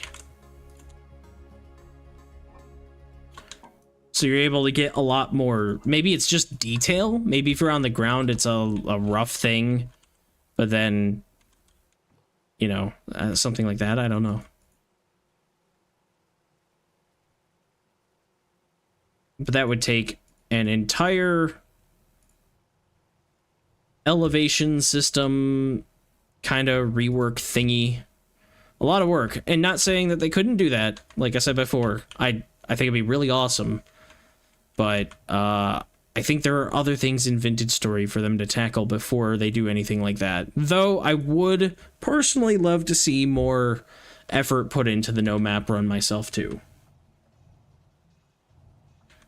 Because no map is honestly, the more I play it, the more I'm like, you're just so close to perfection. I would play this game with no map every single time if I could, with a couple exceptions. One being, I would, like, you know, there's a mod out there that allows you to have your body, like, stay. Like, you make, like, a skeleton or a tombstone. There's a couple different mods that do this type of thing. That just needs to be base game, honestly.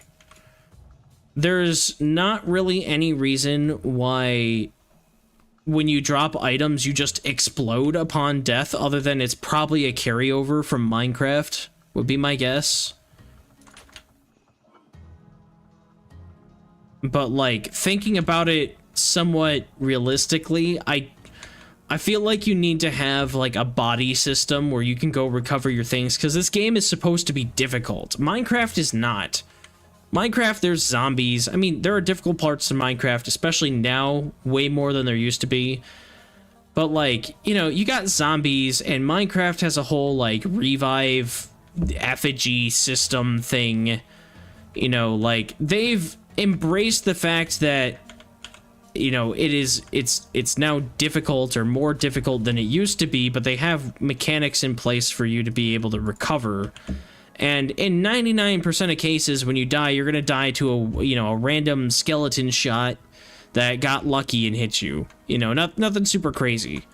Vintage Story is not that. Vintage Story is the Dark Souls of Minecraft. It is this really intense, like, hyper realistic and difficult game where animals will two-shot you, and falling off of a cliff, you know, even not that far, if you don't have a lot of health, will end your days. Like, it's completely different in that regard. Minecraft, you can jump pretty far, and there's like a calculation where it's like, this far is this many hearts.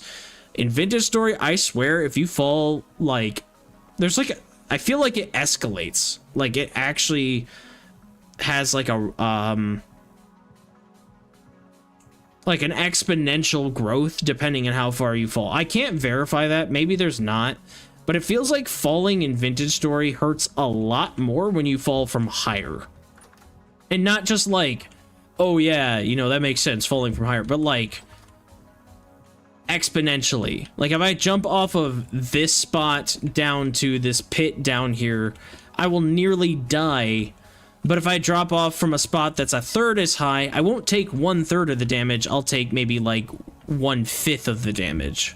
I feel like there is something like that, but I could be wrong. But I don't know. Anyway, the point is, Vintage Story is a very different game in that regard, where everything is way more difficult, it's way more realistic. And yeah, if you die, you would lose your items, but there'd also be your body. There would be a body for you to go scavenge off of if you want to be that realistic. And I know that there's lore that you're like the Seraph who's able to come back from death. That's about as much as I know about the lore of this game. But like, okay, if my body comes back from death, then I should maintain and keep all my items. And there is a setting for that. But I like dropping items too. That's the thing. I actually enjoy that mechanic in general in my games because it punishes you. There's a fear involved with dying. You don't just go, I'll die and then I'll just come back and I'll be fine. Like starving, you know? It's like if I starve to death and I'm in the middle of nowhere, that's bad, especially on a no map run. But if I starve to death and I keep all my items, I just reset my clock. I'm not hungry for a little while, you know? Just something should be there. And you know what's even more crazy about it? In my bit of experimentation, because I recently died and couldn't find my things, I found out that you can just place your backpacks full of stuff on the ground. They don't have to be empty. I always assumed that they needed to be empty. That's probably something that people have known for a long time, but for me, I always just assumed, like, why would you be able to do that? But it's a backpack. You can place full backpacks on the ground in real life, so it makes perfect sense. But yeah, like if I die and it's like, oh yeah, all this stuff I don't want to lose, I can just be like, boop, boop, boop, boop. Oh, boop. There we go. And now it's good. It's sealed. It's in the backpack. It's good to go. I have my entire hotbar here still available to me. And everything is back in the perfect order. Like, why don't you just drop your bags like that when you die? Or something. If you don't have a bag, I sort of get your hotbar disappearing. Because, like, that's kind of like on your guy, you know? But, like, there is a system for not losing all of your items and having bags placed on the ground instead, and I don't understand why they don't use that more. Hopefully that's something that gets addressed in a future thing someday. I'm not that worried about it, but like just one small change to the death stuff so that there's at least hope for you to recover your items. And if they could come up with like a way to map manually instead of having to do the automatic one, I'd run no map every time.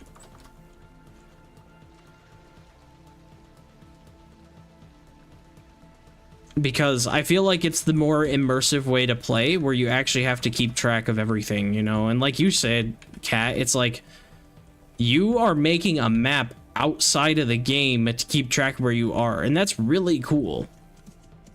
So now if we could just do that in the game, you know.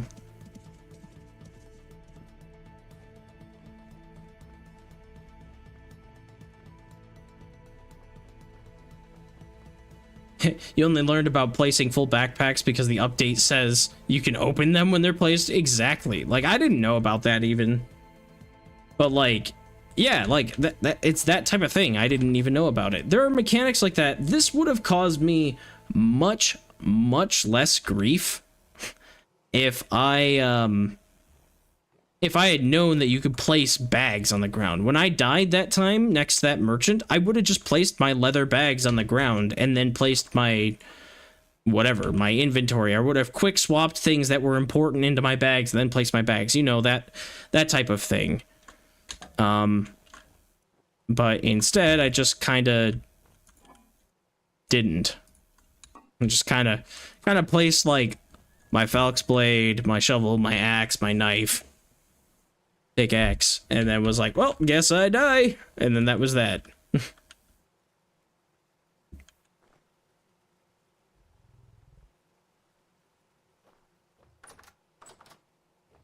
All right, I've got more sticks to put in here, which is It's nice to have shears again because I made a ton of ladders expecting my iron mine to take me longer than it did, and I should have known better that this game just absolutely loves when I mine.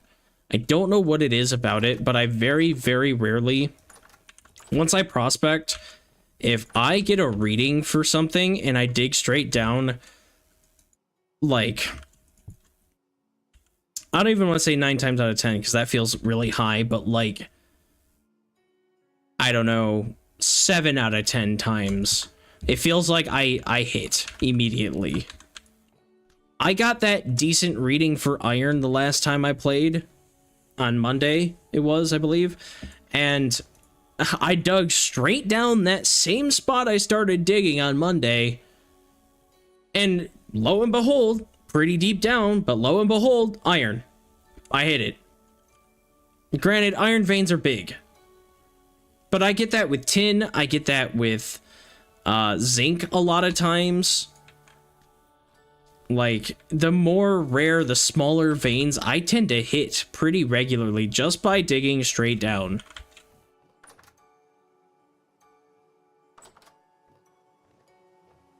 And this game really loves me in that regard.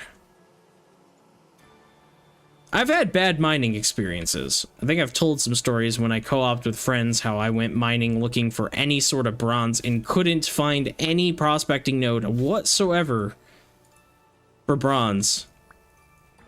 I would just get like flat out no ore in this area and a big red dot on my map.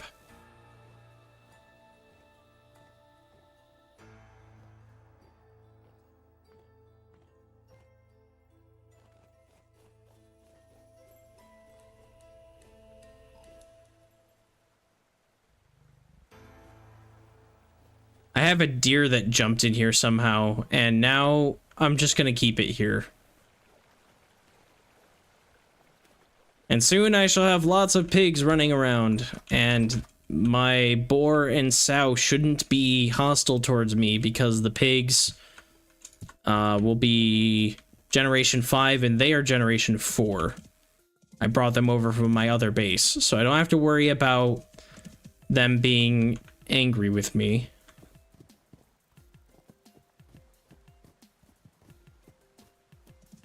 Alright, so next, I've got this kind of tunnel system thingy going over here.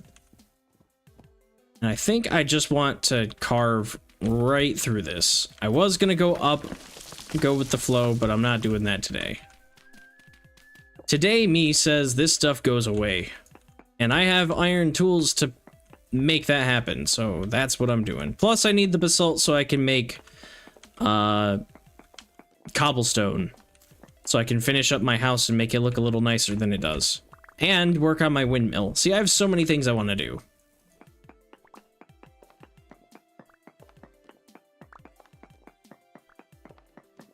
Because I no longer want to smith iron plates. That was not fun. I made, well, not just iron plates, but iron blooms. I turned blooms into ingots, ingots into plates, and made 3 iron lanterns with the plates that I made, and then made like a full set of iron tools from all the ingots too. So I did a lot of manual smithing.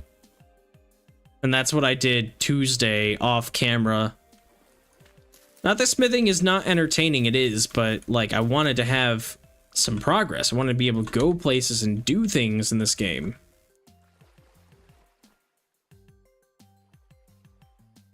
Now, if I were really crazy, I would just go straight through this. This is only 3 layers high. I've got sort of a staircase that doesn't need to be here. Why go up to go down? So that's what we're gonna do.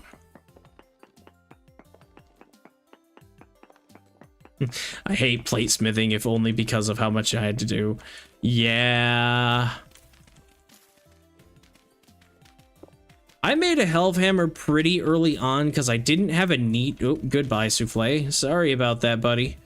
I didn't really have a need for my flax fibers other than for a windmill. And then when I had my windmill, I was like, so I can mill some grain, but like, 90% of the time, I'm probably not going to be doing that. You know, I only ever mill grain kind of like overnight. Because I'll be like, oh, yeah, I'm going to... whatever. I'm going to do some smithing, and while I'm smithing, I know that's going to take some food, so I'm going to make pies, and I'll make, you know, a kern and get all my grain turned into flour so that I can make pies. That's when I do that. Otherwise, if I'm doing, you know, like... I need iron blooms to work into ingots. It's all power on Helvhammers. And I had one Helvhammer going very weakly, but still going, and I was able to like assist with the iron bloom. And then for plates, I just let it do it. Because I don't enjoy smithing plates. I find it very tedious. So for me, I was just like, yep. You make the plate. I don't care how long it takes. I will not assist. You will get this done for me. And I don't, like, hate smithing plates. I can tolerate it. But, like, I prefer not to. And that's the whole reason why I made the Helvhammer. So, why not? What is this mess I am getting into? The other thing is, too, if I really improve this, my iron mine is basically that way. So I'd like to have a nice path to get to and from my iron mine anyway. It's just that it goes low, and I do want to have a bridge here, but I also don't want to just bridge across it like, yep, there we go. I want to have something a little bit nicer than that, maybe. Maybe. Not too much nicer, just a little bit. I want to be able to, like, approach this from any side and be able to get on it. Because it's not going to be a super highway, it's just going to be a path that gets me over this gap. So we'll see what I do.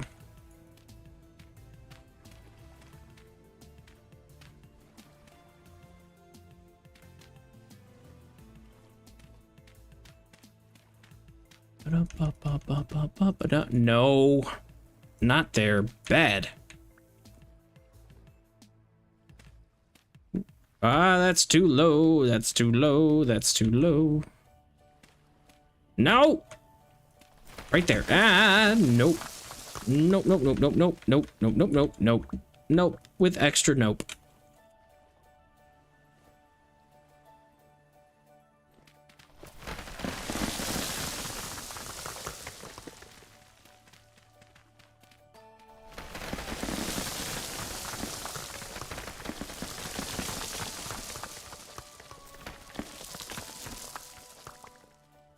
What is this nonsense game?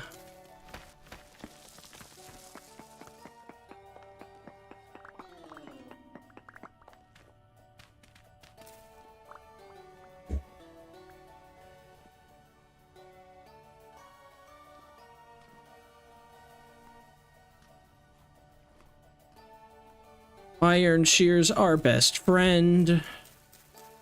Best friend other than souffle. So nice. I'm so glad I have shears again.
Oh, hello, mountain.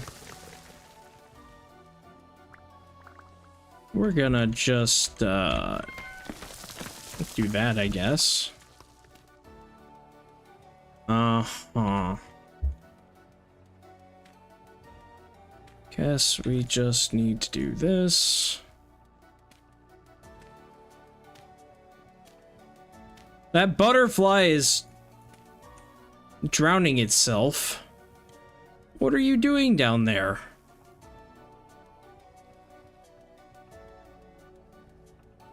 I don't think that's how butterflies are supposed to work.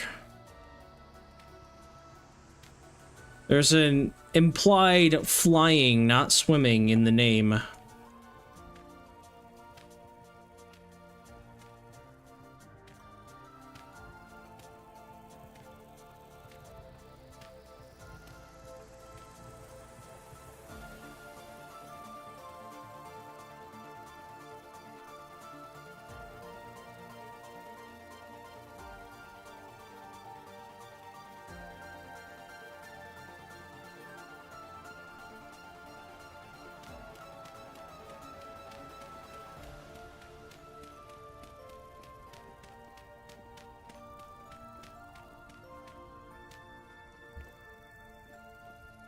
Oh, this is gonna be so much nicer. So much nicer.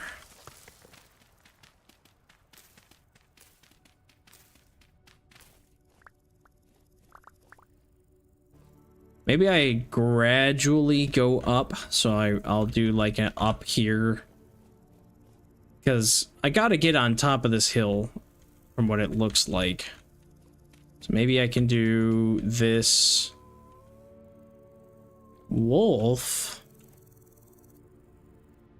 Wolf? Werewolf? Not that kind of wolf. That would be terrifying. If Vintage Story ever, for whatever reason, decides it wants to add werewolves to this game, I'm uninstalling. Of all weird horror and cryptid-like creature things in existence, werewolves terrify me. I do not like werewolves. I don't know what it is about them. They've just always frightened me as a child. And they frighten me as an adult.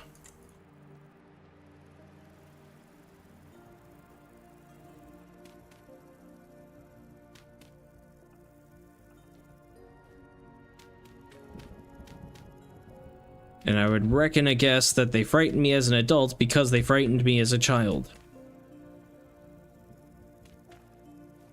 Because at heart, we are all just children inside. We are all just big children. Don't let anybody ever say anything otherwise.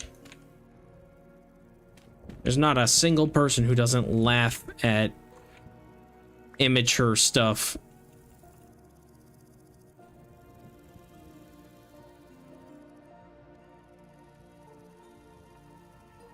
There's just a time and a place for that.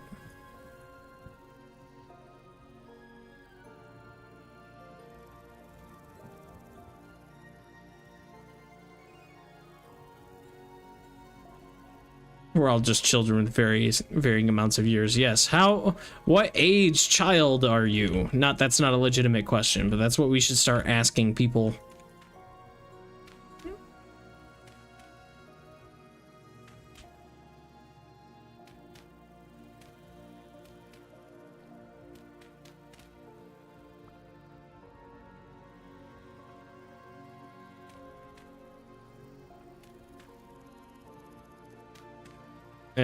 Okay. This is gonna dip. Oh, no, it doesn't. Okay, it seems to go pretty straightforward for a second. I just have to bridge across it some more. Ridiculous.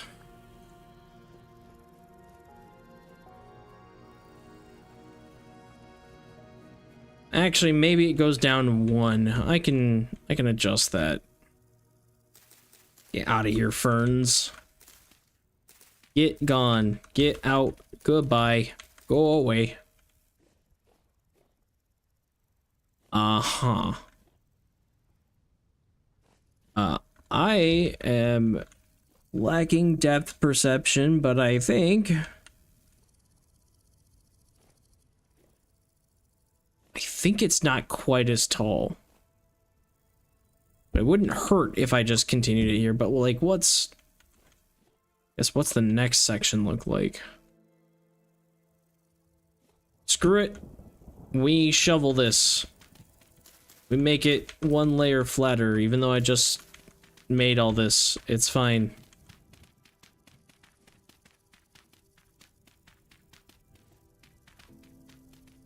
Just do this.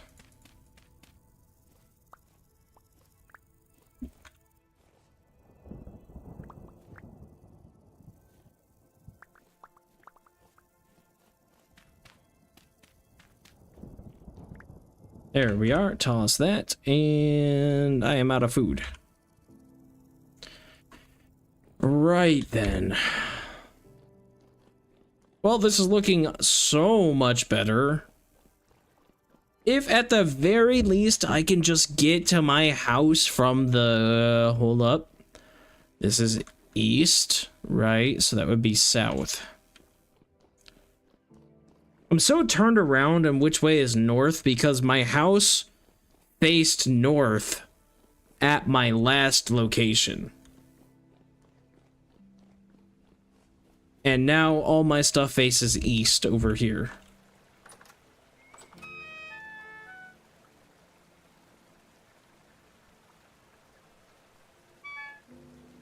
I see I got a follow on YouTube from a Jacronus, but I don't know if said person is actually watching right now. If you are, thank you for the follow. YouTube likes to do this thing where I get follows and like subscription notifications and stuff about my YouTube videos I post during my streams. And it's super hard to tell when somebody is watching and decides to follow me on YouTube, or when they're just watching YouTube and decide to follow me.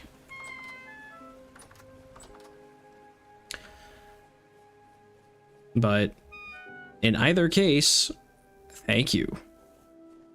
Your support is appreciated, even if it's not financial. I still appreciate follows all the time. It helps with algorithms. It helps my videos not get 300 views when they should be getting like 15K. And I say should be because I have a track record of getting at least 15K on pretty much every video I've released. Sometimes a lot more. But my Subnautica video I released, even though, you know, the people that watched it enjoyed it, even people that I, you know, didn't watch me for Vintage Story, they were like, oh, I love this video, I want this to be longer. YouTube's like, yeah, we're gonna show that to like 12 people a day. Instead of like 1,200 people a day, and I don't know why they do that. I've debated, because I'm about to release another Subnautica video, I'm debating on just re-releasing my first one, just to see if it hits the algorithm differently. And it feels kind of like weirdly sketchy.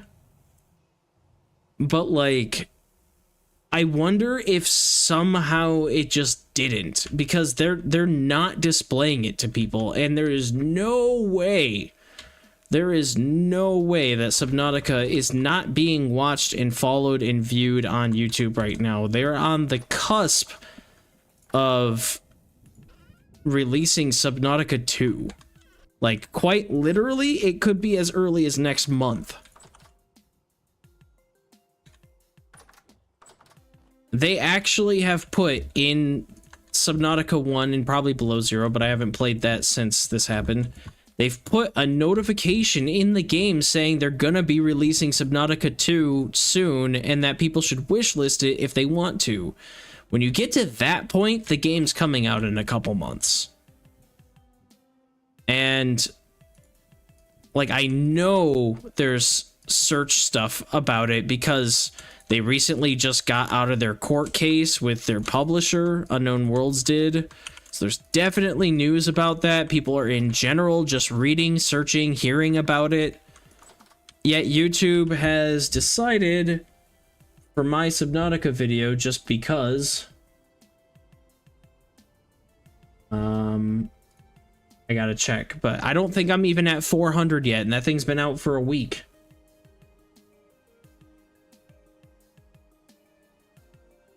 $356 views. Like, that's so bad. I've never had a video do that poorly.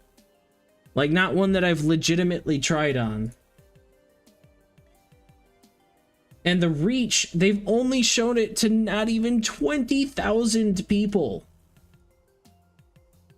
Granted, it did, out of the views that I have 350 views, 314 of them are new. Like, they haven't, well, they're not repeat views or anything like that. So I want to say analytics wise, it does tell me too, audience. It says unique viewers, so anyway.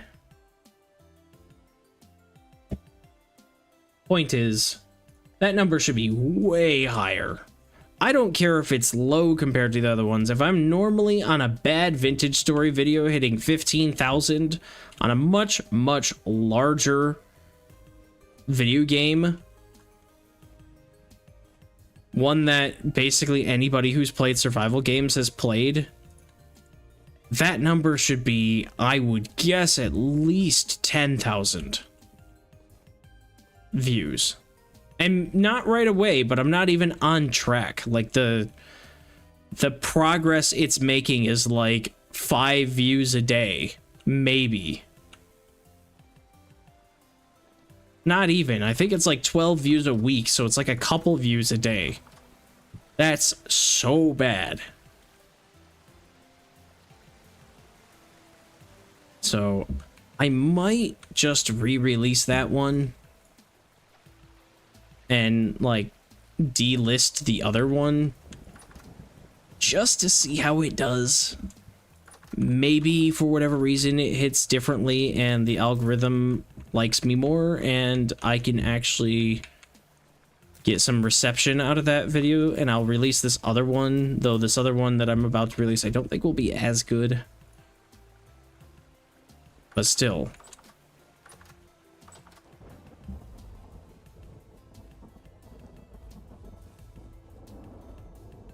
YouTube didn't even recommend the Subnautica video to you, despite being subscribed and watching Subnautica videos occasionally. That's what I'm talking about. Something feels off. Like, it just feels off. I get I'm not a big YouTuber. I don't even have 2,000 subscribers yet.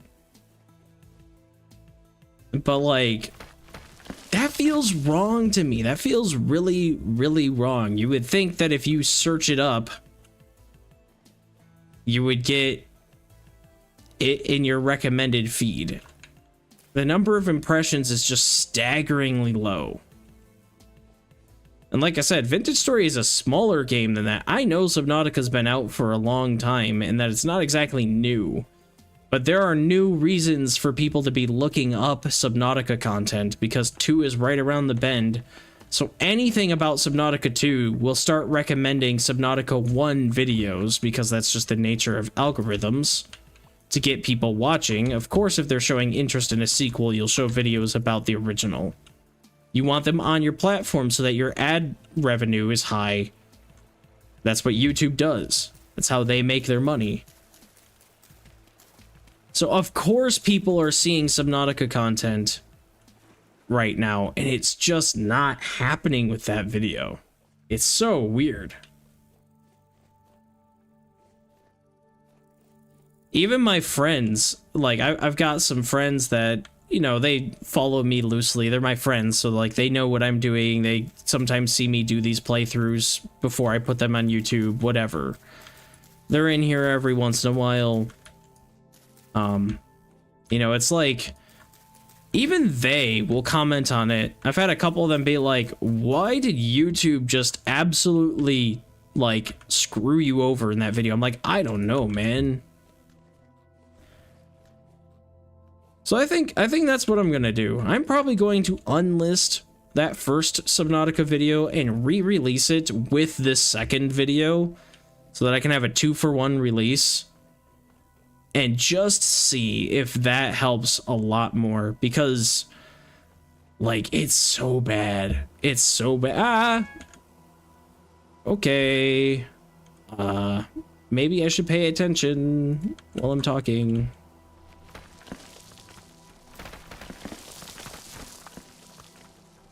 Don't want this here, but yikes. What do I do? And now for my next trick. We jump. Okay, and then we go here, and then we just break that. I gotta put the berries away before they rot. Same with the turnips. Yeah, just very, very, very odd. So, yeah, I'm probably gonna do that. So if you see another notification, do not worry. Though you may not see another notification. Click-through rate on subscribers tends to be low anyway. Like, I'm not expecting, oh, I have 2,000 subscribers, I should have 2,000 views. That doesn't happen. It's not realistic for you to expect every single viewer that watches your stuff to, you know, follow and watch everything that you do. I understand at least that much.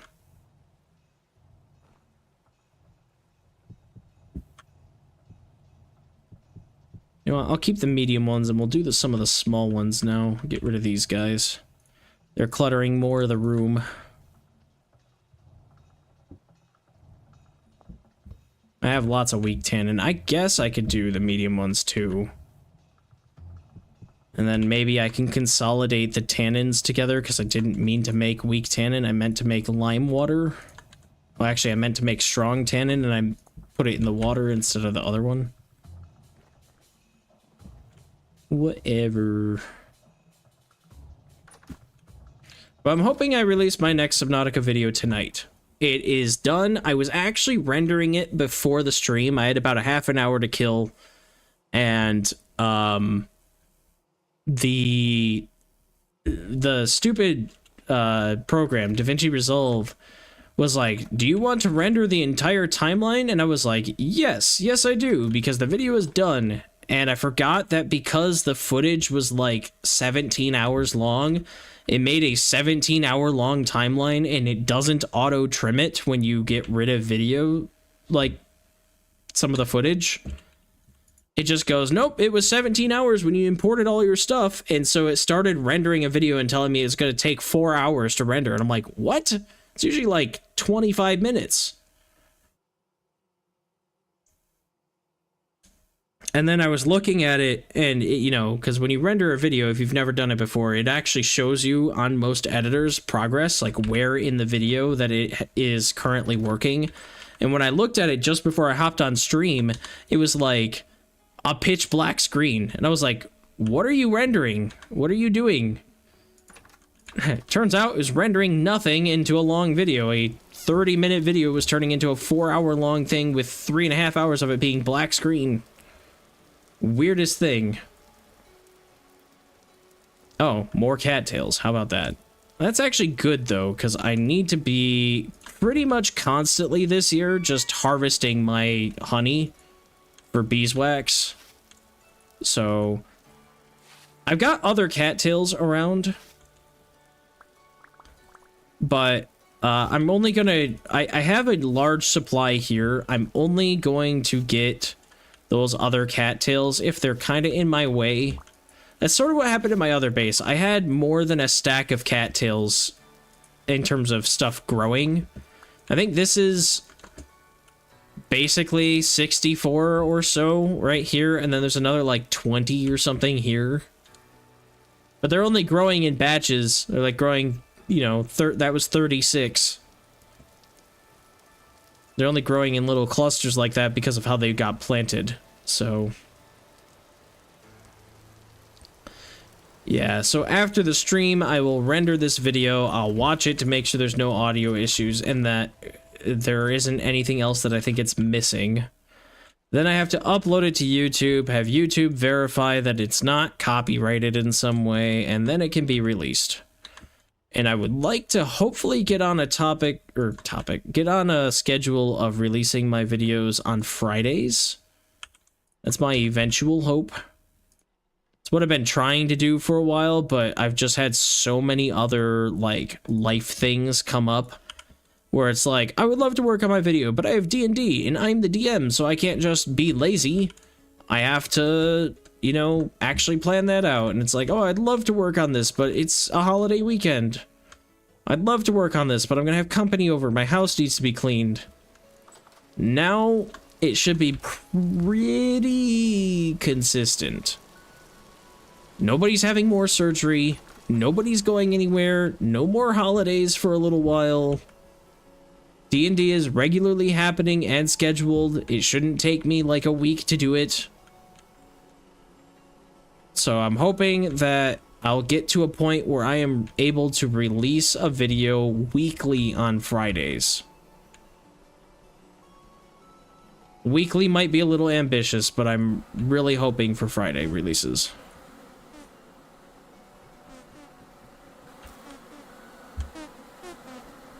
So many Angie bees. Almost every hive was angry with me. I get it, but come on, a little compassion. I care for you, and by care for you, I mean let you smell my flowers. Come on, close the darn door. Here we go. 12, okay, so that should be everything. I harvested 4, didn't I? I should have only harvested 3. Well, whatever. I'll correct that.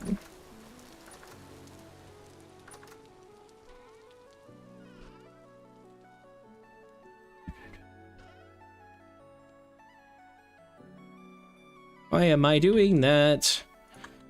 Losing my darn mind.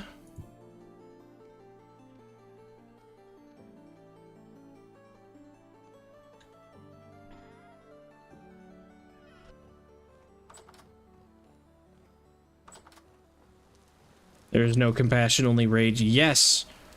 And they're going to sting their hearts out on this little dummy here, but some of them fly into the wall angry. Look at them go. They're just completely abusing that doll. Get him! Get him! He wronged you. It was definitely not me.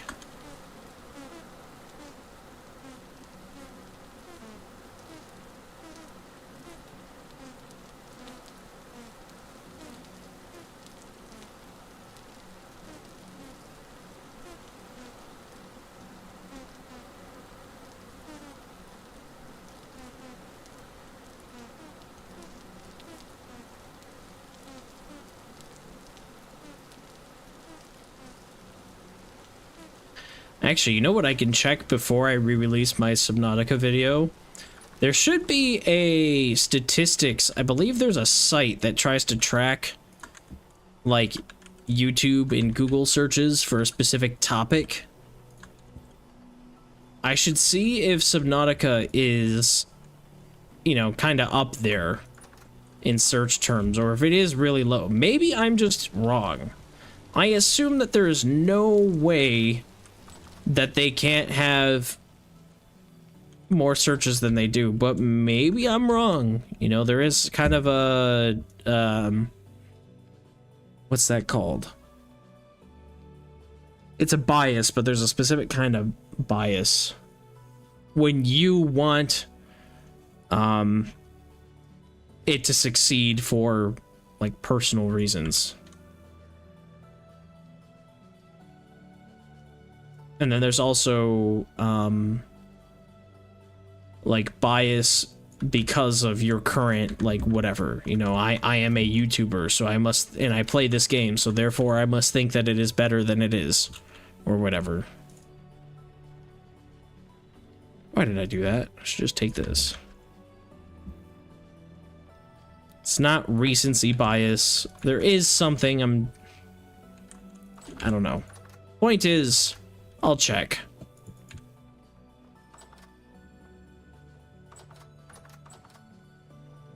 I have almost 8 liters of honey.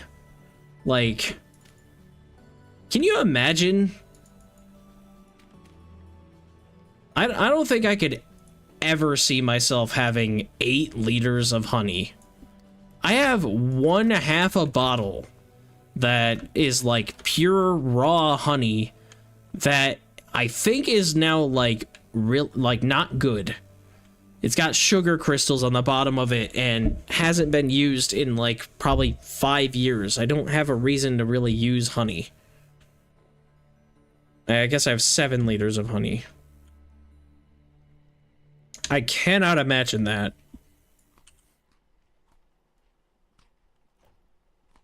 Stretch. Okay. Next. It is raining. Souffle has a couple seeds, but what was I going to check on? Maybe I'll grab the fences from him, wherever the heck he is. Oh, I hit him, that's right, and he didn't like that. And then I think I rode him back. Is he over by the farm? Souffle? Yeah, there you are. Get your butt over here. Leather, flax seeds, don't care about that. Okay. Oh, I do have a storage vessel. Right. I found that from some blah blah blah blah blah blah blah blah blah blah blah. Ah! My mouth is speaking faster than my brain can comprehend. Hey, come back here. Why are you in the pear tree? Cherry tree. Whatever tree. No. Bad. Stop. Don't move.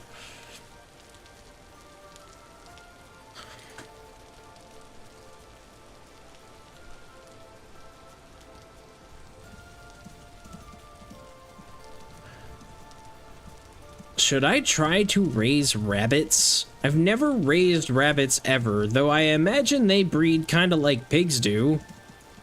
There is a popular phrase. Oh, hello, oak.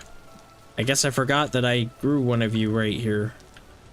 There's a popular phrase for breeding rabbits, so they gotta have large numbers, right?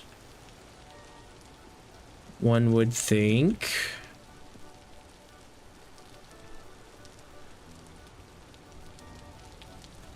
I would imagine they do pretty well, and that would be a decent red meat source other than just pigs. Not that I need to have them for a red meat source, but it's also a source of small hide, which can be used for parchment, weirdly. And I think a couple other things, maybe. But also, they're rabbits. I like having little bunnies.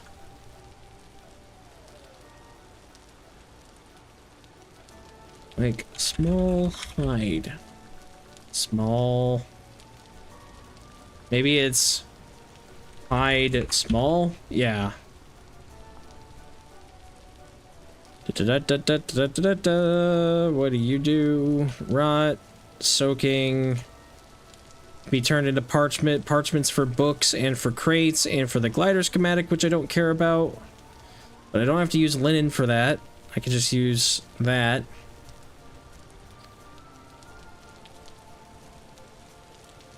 Not that I'm going to be making any books for any reason, but maybe labeling crates would be nice. I don't know, maybe I just want to have some rabbits.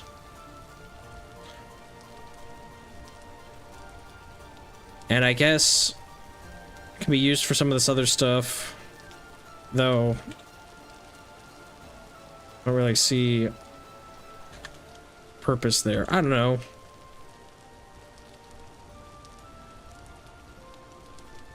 Maybe I will, maybe I won't. I just know that there's one running around here. It's finding the other one that'll be a problem. There's always one, there's never two. But also, by trapping him, he couldn't get my crops, which would be nice.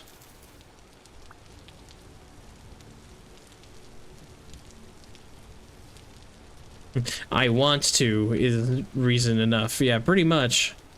In most games, I want to is kind of the deciding factor between whether you do or don't.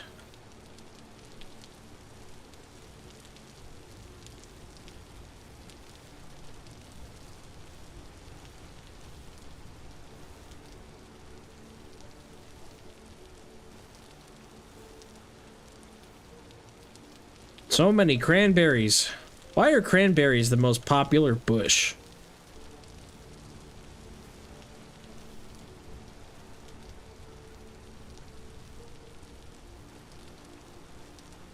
I don't have a fruit press, so I can't make berry mash.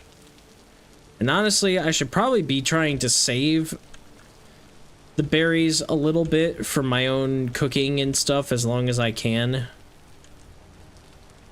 Though I don't have a lot of grain, so getting dough is a little difficult.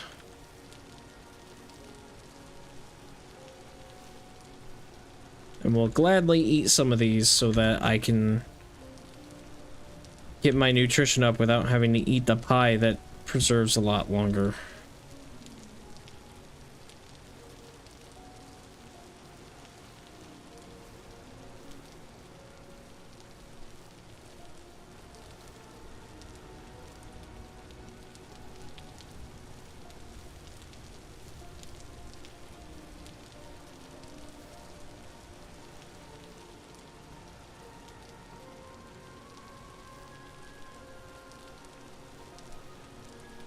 I'm mostly harvesting these because I want another harvest of these later.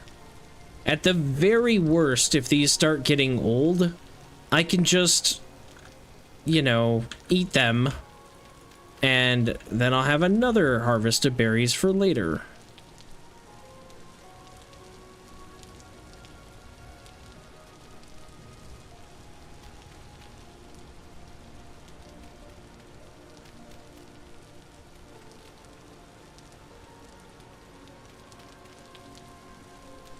Oh, that's not what I want.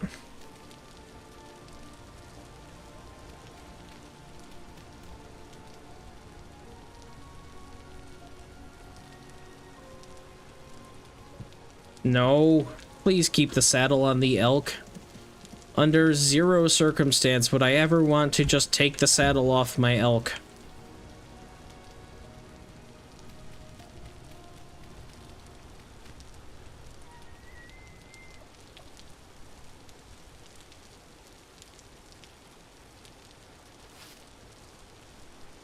I don't know how much of the story you know, Kat, but do they ever talk about maybe why elk and not like a horse in this game?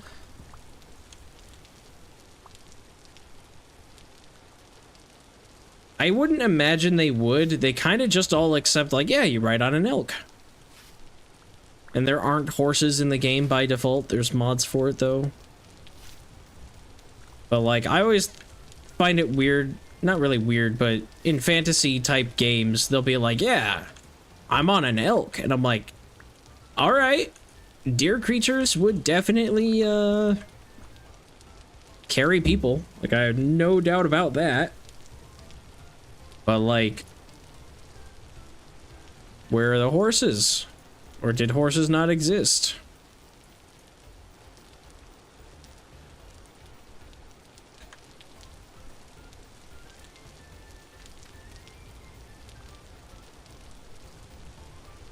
Well, I should probably too also maybe get rid of this oak tree. But I don't have a lot of storage and I got berries. That can wait. It's not hurting anybody by being there.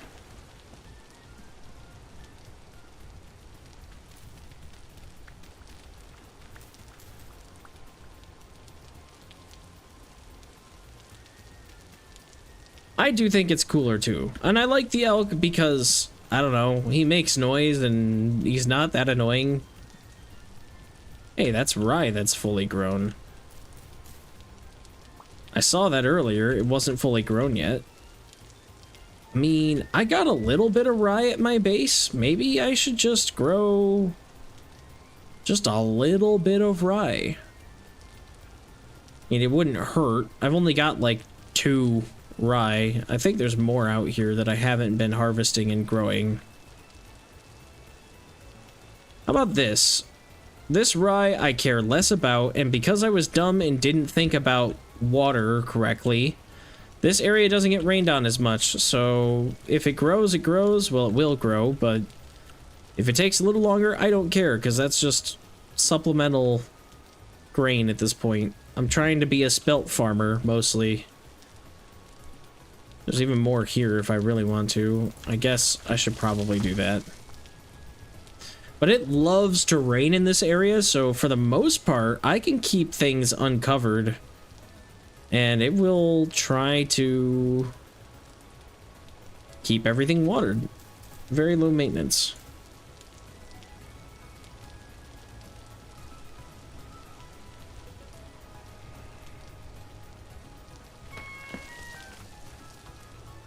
It might be the right decision.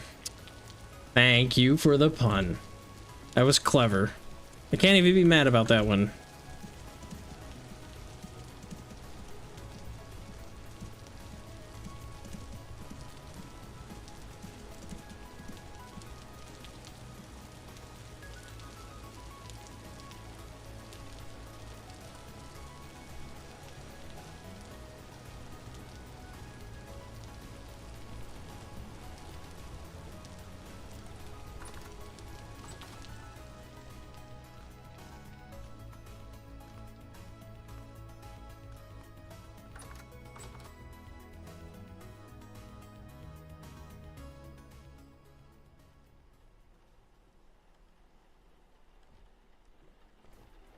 It's cool hearing the rain hit my glass, too. Or at least hearing it through the glass. I think that's really, really cool. I didn't grab the darn... I didn't grab A, the flax seeds. Or B, the, Actually, you know what? I can make this funny. I think. I didn't grab the stuff off of Souffle like I wanted to. Will he teleport here? Or is he gonna try to climb stuff? He might try to climb stuff, because I'm not that far away.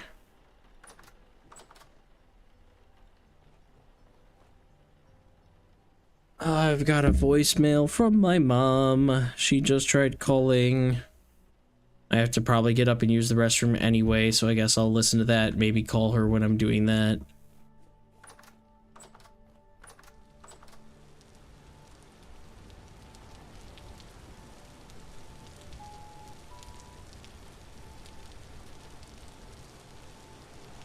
Oh, hello. What are you doing up here?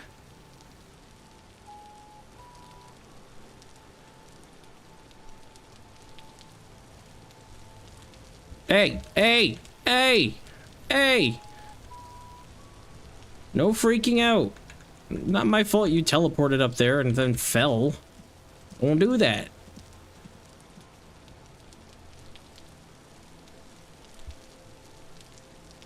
Alright, grab that. Grab the vessel, grab the leather, grab the wood. Yeah, all that stuff could get out of the saddlebags. And since I'm down here, plant the rye.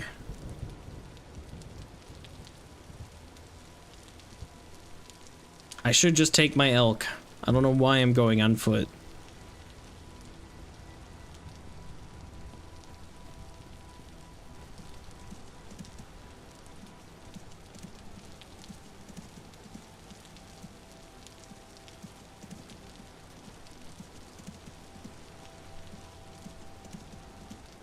Run and jump and do the thing. Leap. And then do one of these.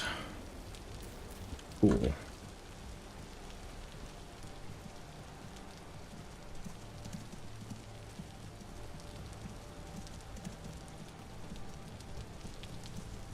This is so much better now that I've carved out a good chunk, though I still want to make it flatter, but that's okay. We'll get there.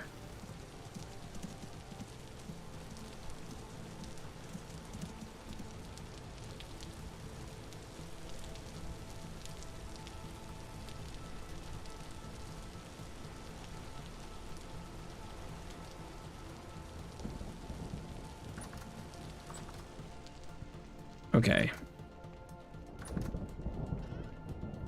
Wood in here, leather down in the... No, it's over here. Good. Okay. Flax on me. Play vessel on me.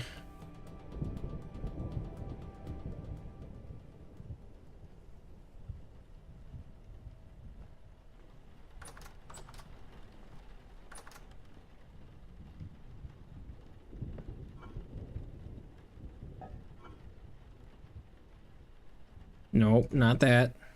How about we make life a little easier and organize? Put berries in here, grains and veggies in here, for the time being anyway. Seeds in this one, until I have too many seeds and have to actually have a box for those.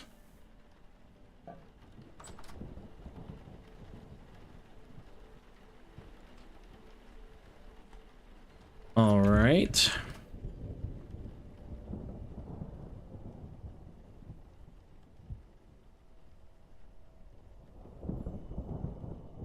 And then, because I don't know how long this phone call is going to be, I will sit in a chair over here, give her a call, and if I have to go, I guess I'll just abruptly end stream, unfortunately, but I'm not planning on ending it yet. So I will be right back, hopefully.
Okay, sorry about that.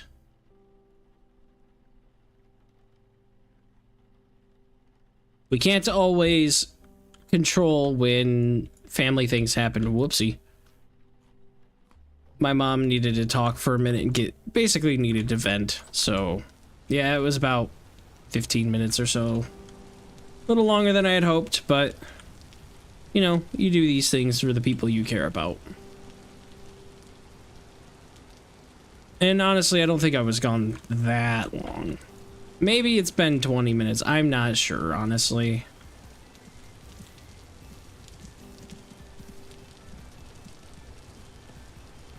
I guess, honestly, it says... Oh, that was a voicemail. When did I call her?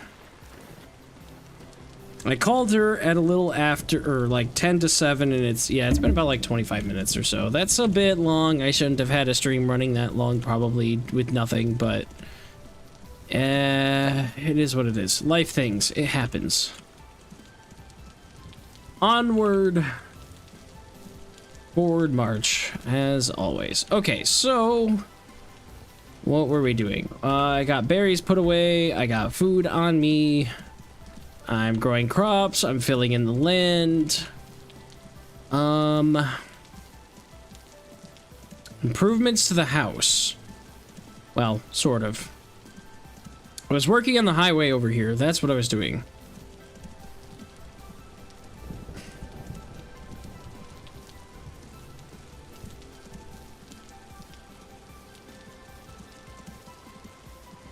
Okay. Let's do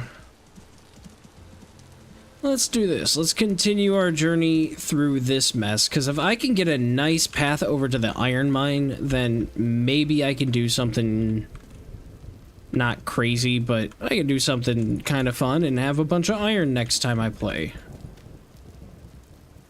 Or next time I stream, rather.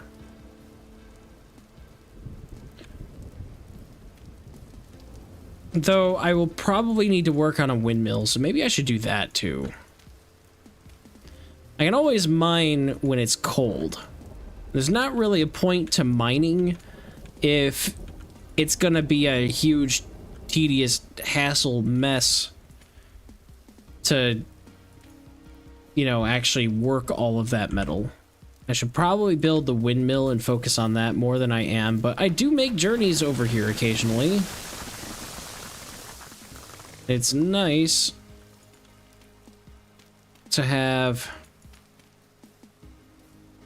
Oh, that's not the side I need to be working on. It's nice to have a path that gets me through this mess. Because it's been something that's been bothering me since I moved over here anyway. This side of things is what I need. Do.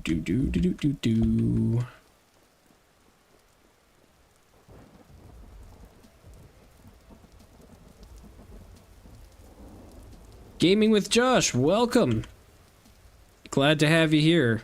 Stuck in the copper age, still tin is hard to find. We've all been there. We've all been there, my guy. I'm pretty sure everybody can talk about their first experience trying to find bronze. It's a rite of passage. It's one of those things that you get, I don't know. If you make it to the Bronze Age, I don't know, you've hit a milestone of some kind, is the best way I can probably put it. Rite of passage, that type of thing. Because it is difficult, man. It is.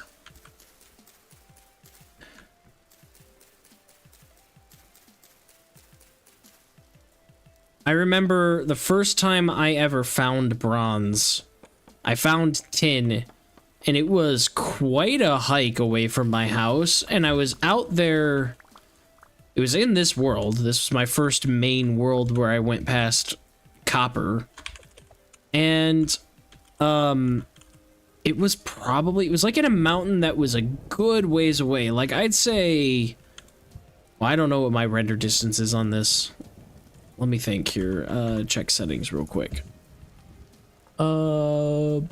Not sound, graphics.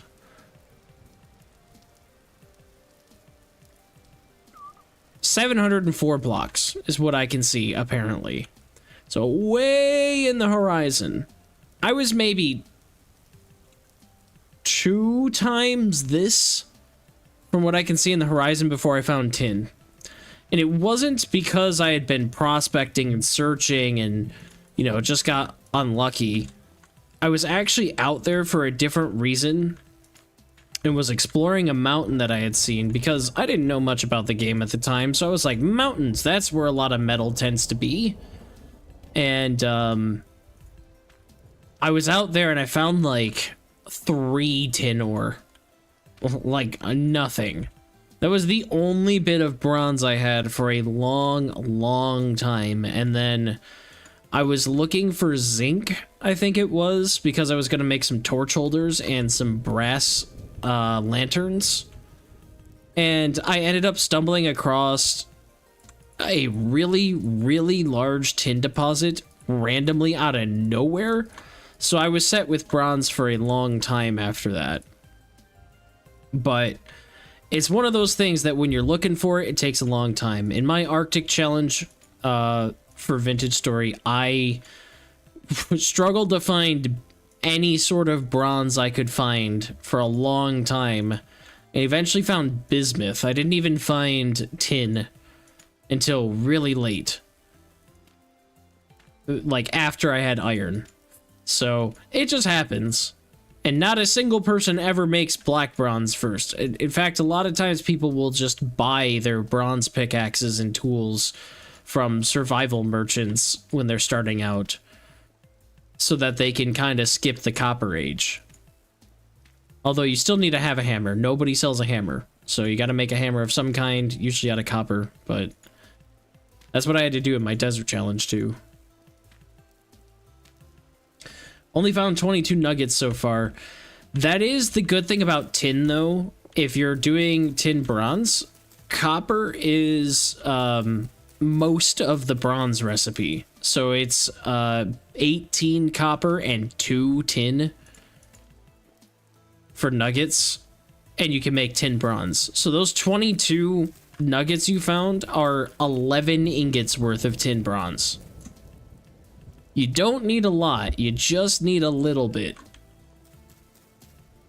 So if you want to think about it that way, you don't need a lot. If you look in your handbook when you're doing this, you look up tin, or not tin bits, but tin bronze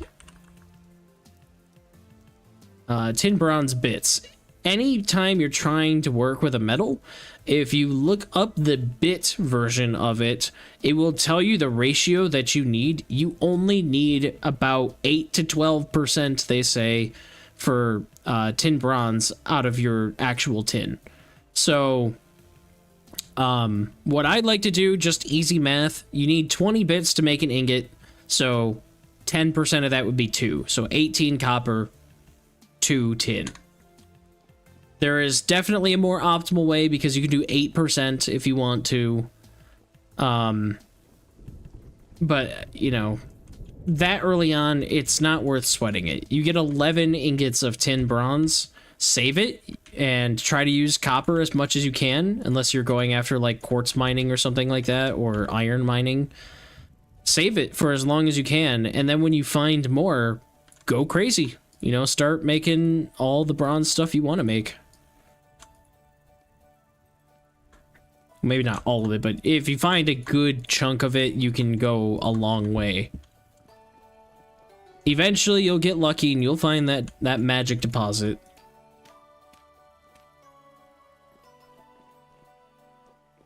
It's definitely out there somewhere. There's a giant tin ore vein for everybody out there. And at the very worst, you might find bismuth instead, and then you can work on bismuth bronze if you want, because that, bismuth bronze doesn't even require copper. It doesn't look as nice. Well, actually, I lied. It does require copper. I don't know why I said that. It doesn't require as much copper.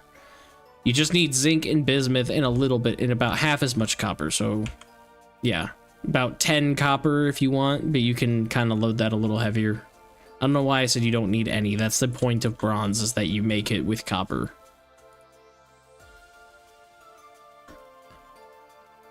But you need far less copper if you want to make bismuth bronze.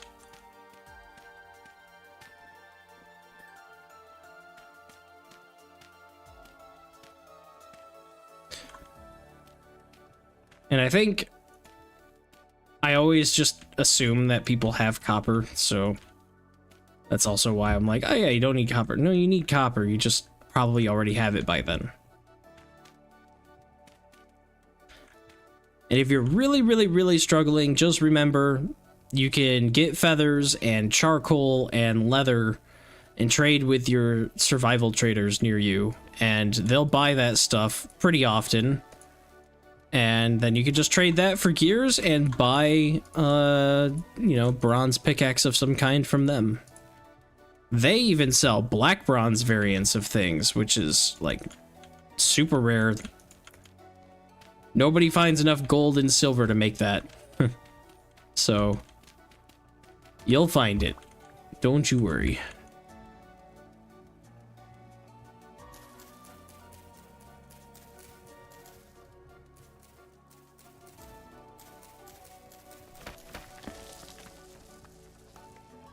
Bye-bye, cat. Thanks for stopping by.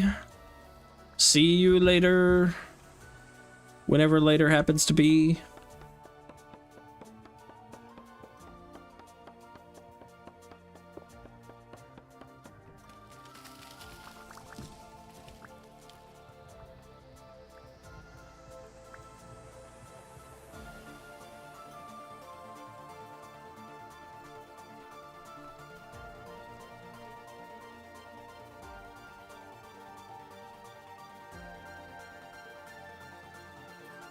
Yikes. This is a span I don't want to clear yet.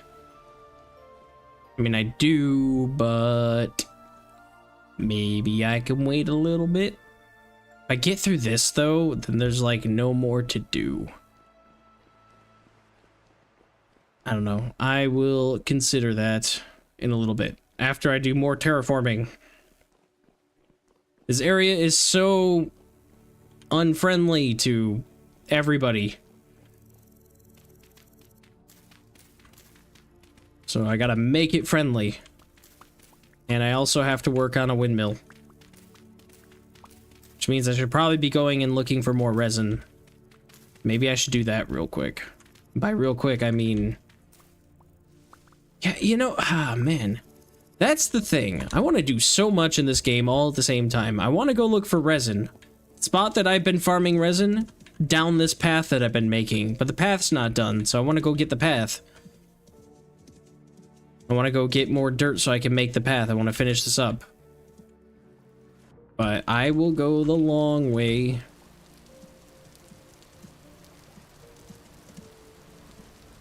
I will go through the very forested field of endless shrubbery.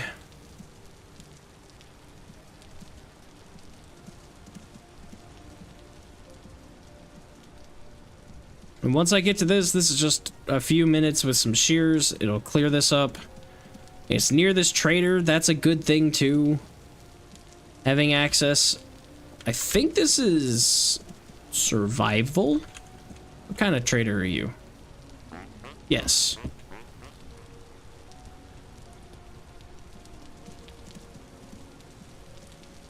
So having easy access to a survival trader is so nice, because that's going to be our main source of gears for the most part.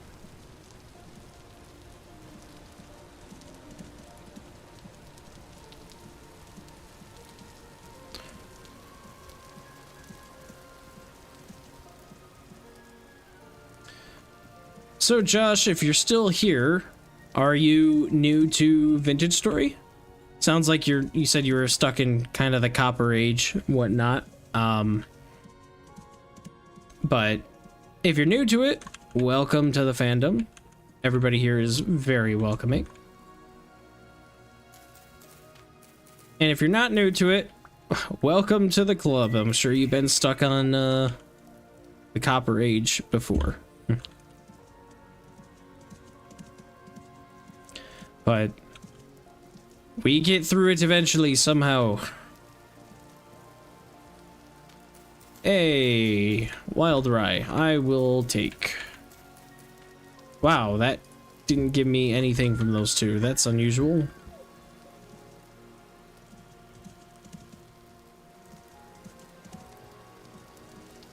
Alright, somewhere around here are my resin trees. Because the other ones I was farming got burnt down into a fire. And there's another trader out here. Nice. What's your deal, dude? What you got? Furniture? I can't sell you anything. And I don't really want to buy anything from you. Why would I buy a shelf? I can make shelves real easily. Guess if you don't have a saw.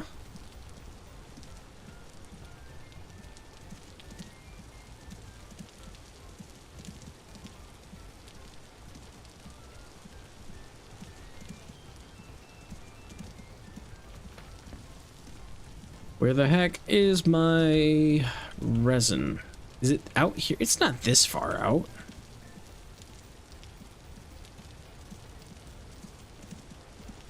Maybe it is.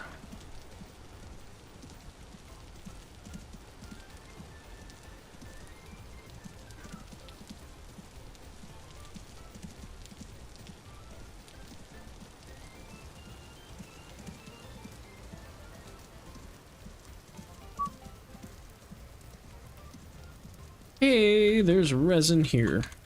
Not the tree I was looking for, but we make do. I already have 9 resin at home, which isn't a lot, but it's enough to probably get a windmill going. We'll just keep scanning all the trees and see what we can get.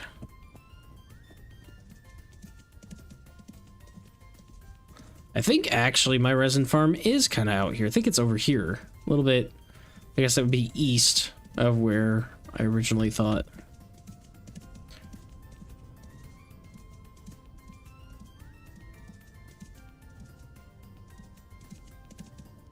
It might be arson time. I just don't really like when it does this weird generation stuff.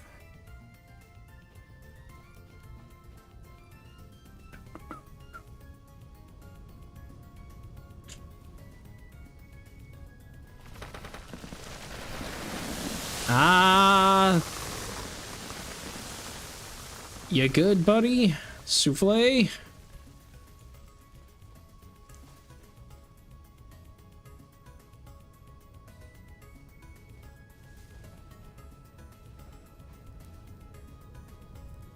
Well, there you are. And let's see where you ran off to. No, not that. Torches go back in there. Bone flute goes up in here. I got parsnip seeds. Forgot about that. I should have celebrated that more excitedly before.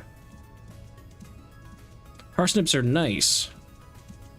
I don't just have to grow onions, and they're a colder weather crop. Though they do take a little bit longer to grow, I think, than onions. That's how they balance it.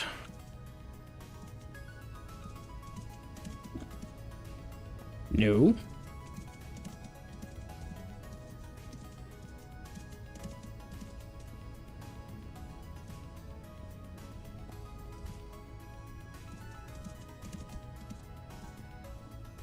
No. I don't think I was out this far looking for my resin, so I best head back before I get lost. But before I do that, I'm gonna be greedy and look real quick for resin. See if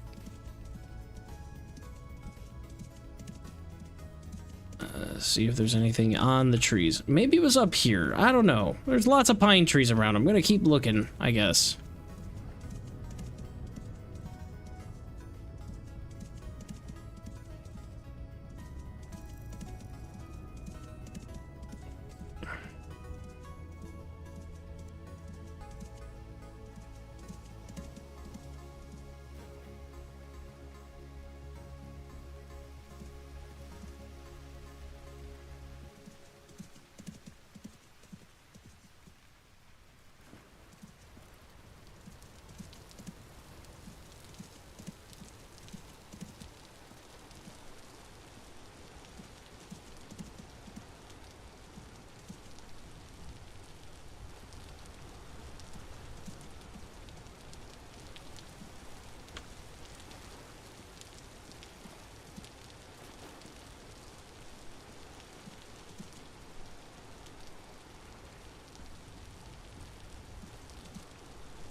big lake that I happen to stumble across. Not what I'm looking for.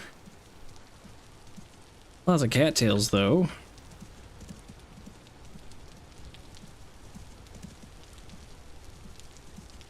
Random larch tree in the middle of nowhere.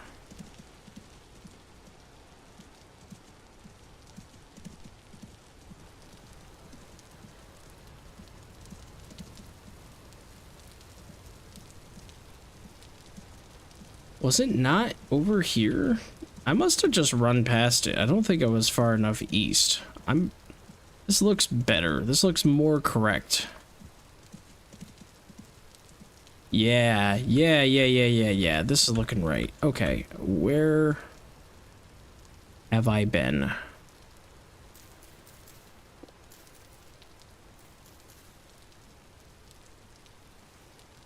Not this tree. Got it. Restless Cleric! Hello! How you doing? Welcome, welcome. You were here the other day. Either Wednesday or Monday, were you not?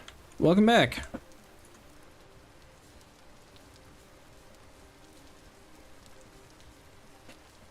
I thought so. Welcome back. I'm doing pretty good. I am... Well, since my last time doing Vintage Story, I was looking for iron. I found the iron, so I'm very happy now because house number 2 is coming along fairly nicely. Now that I have iron tools, I'm able to do a lot of landscaping and stuff like that. Oh, there's a wolf. Ow! Doing less good. Okay. Goodbye, wolf. Doing much better now. But, yeah, doing really well, honestly. Excited to have my iron tools back up and running, not having to worry so much about using my steel up that I had before.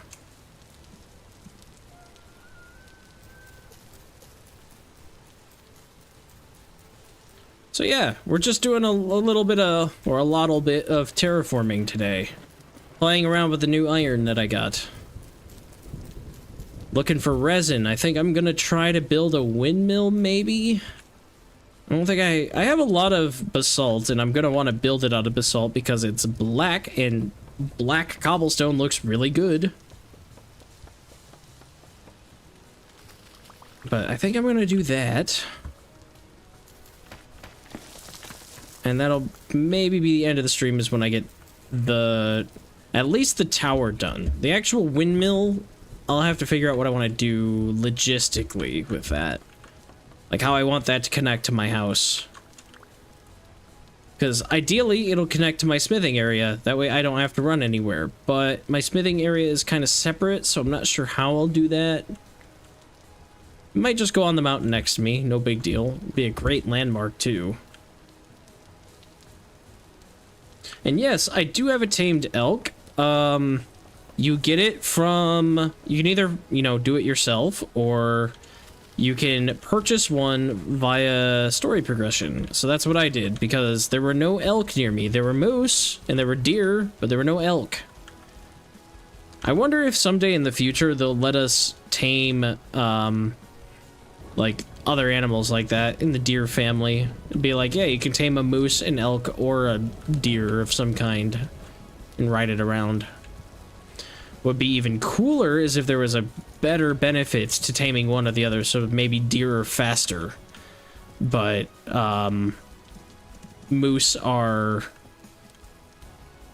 I don't know, bulkier in some way. Maybe they'll actually be more aggressive and fight some of the mobs. I'd like to see that myself. Can I has resin, please? Oh, there's a fire pit from when I was out here last. Right, I did do that, because I was low on food and cooked the bushmeat, and now I'm low on food again, but I'm gonna run home instead. I have plenty of berries that I can eat. Jump. Moose being stronger I would like, but I'd also like them to be, like, more aggressive. Because technically, the elk does tier 2 damage, but only ever attacks something if he happens to get hit. So, like, if a Bowtorn shoots him by accident aiming for you, or, if a, like, you know, like a drifter throws a rock and that happens to hit you, that's when the mook will be... Mook? Elk and moose is mook. Wow. That is when the elk will become aggressive, and it does tier 2 damage, which is crazy. I would love to see the moose be, like, tethered to you so he wouldn't wander too far. But then also, like, if it's nighttime and you're approached by the evils of the night, the moose would launch him into the air and get rid of him for you. Is this spelt? It's flax. I don't really need flax. Flax. This looks like spelt. Yes.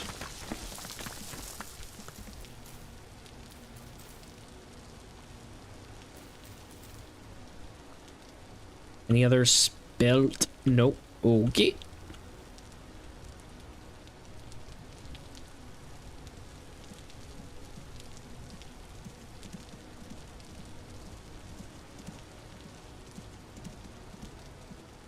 Jump. Yeah, so my main project I've been doing today has been just making around my base a little bit better. I'm currently trying to build a path that'll take me over to where I was just looking for resin. I need to, like, actually harvest a lot of trees and kind of make a dedicated resin farm. But, that's also the direction of where my iron mine is at. And since I'm running low on durability for this shovel, I will probably have to go mine a little bit more iron. So I'd like to have a nice path between my home and most of the way to the iron mine. At least through this junk. Oh, it's so foggy. Can't see crap. Why must you be foggy? I think I need to be more this way. Yeah, there's my bridge that I totally haven't made any good landmarks for, so I ran around it. Though it's not done yet, but I did increase it, so this, at least when I get to here, it's not too terrible. No, this is completely vanilla. Wilderness survival settings, except it's 1,000 block spawn radius, and I have prospecting enabled, the node search, because, well, I feel like that should always be on. But other than that, it is completely vanilla and no map. That's the point of this run, is no map. So, this is also my first time going through the story. So this is the world that I've made the most story progression on, and I'm definitely excited to see where it goes. Seems really interesting so far. I've been playing this world for a long time. I've got something like 400 hours on this world now. You know what, I'm gonna toss that, I don't need that. And I don't need as many sticks as I have.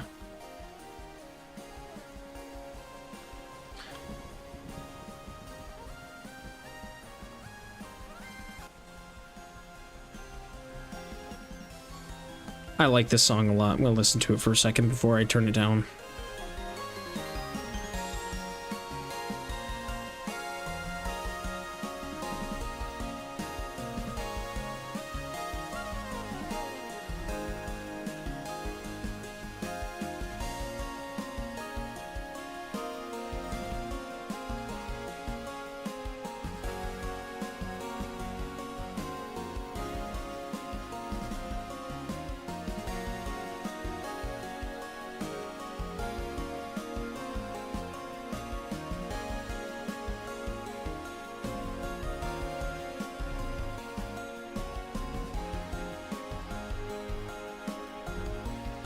It's such a good song. I believe that one is Radiance and Rust. Lo-Fi, the composer for this, nailed it. Absolutely nailed it. Such a good soundtrack. I'm only turning it down because I'm talking and I don't want it to interfere with my voice, if that's happening at all.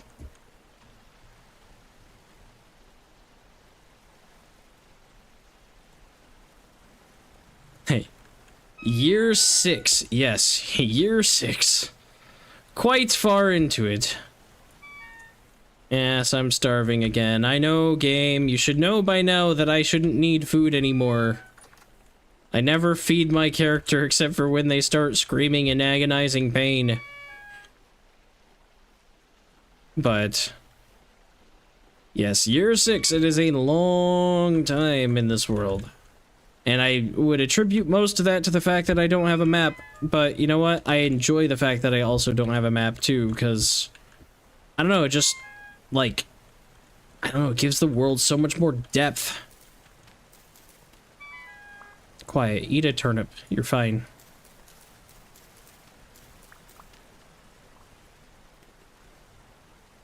Yeah, they got heat damaged because I wasn't...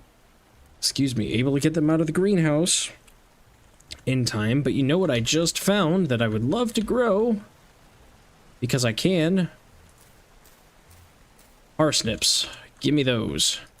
Carrots, we need to get you out of here. I'm not going to be able to carry half this stuff. Actually, did pretty well there.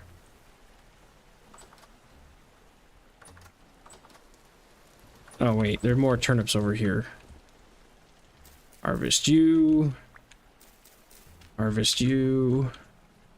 Yeah, I'm a huge fan of the soundtrack for Vintage Story. Somebody once said in a comment section that the music rivals C418, the guy who did Minecraft's soundtrack. And I absolutely agree with that. Like, this music is just as good, if not maybe better. There is something about Minecraft's music and the ability for you to just feel like you're in a sandbox, where it's like, you know, you're just like, the soft, you know, bings and bongs of the different music.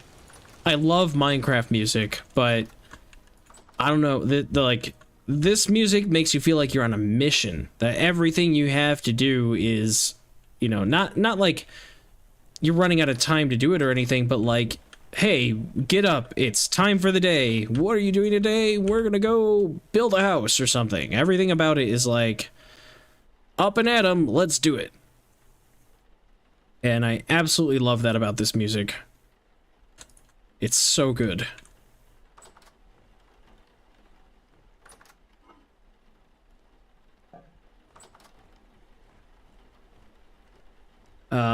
Floor pie. Give me that. Give me that.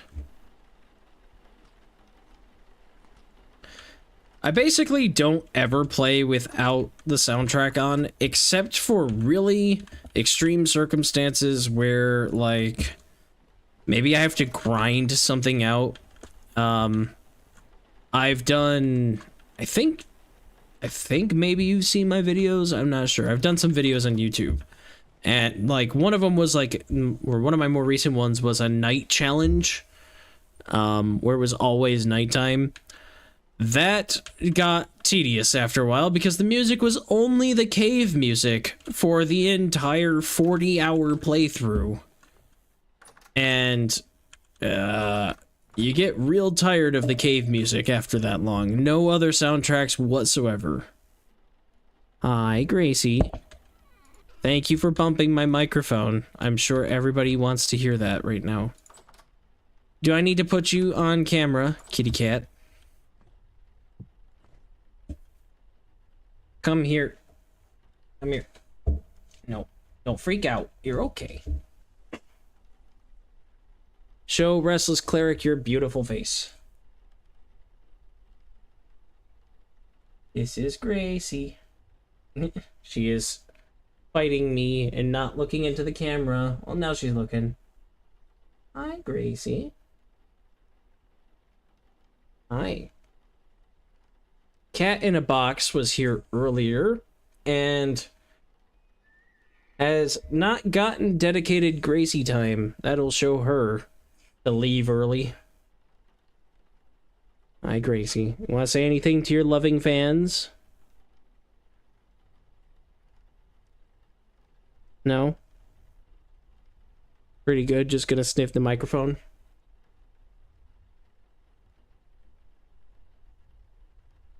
Hmm.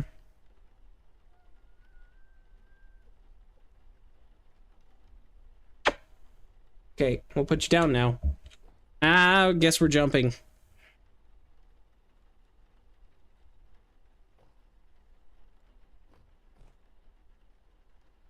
Hi. If you lay up there, I'm gonna shine the camera on your face, and people are going to see your beauty once more.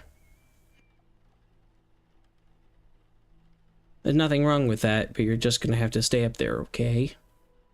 Or, I'll just give you pets. You're probably wondering why I haven't stopped streaming by now, because I am going about an extra hour long, and I don't want to stop.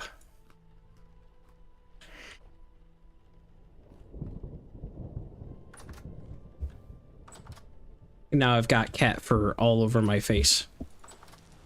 And clothes.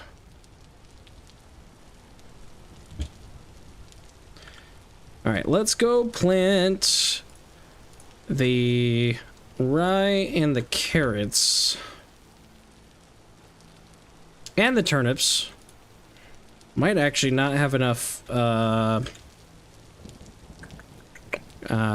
you call farmland in the other spot. I have another spot where I built a really small farm until I got my big farm established.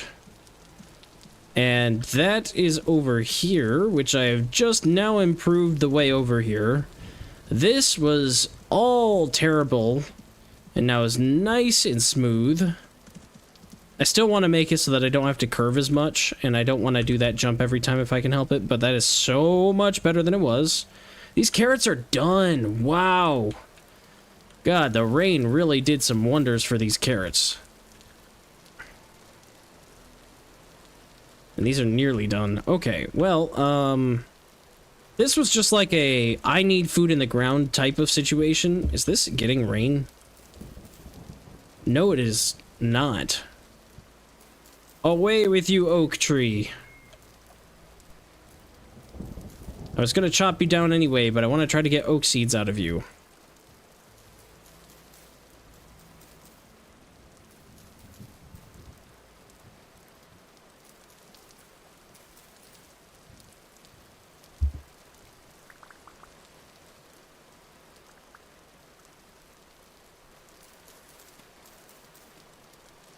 You're still partially covered. I do have oak seeds from this tree, so it is a net positive so far.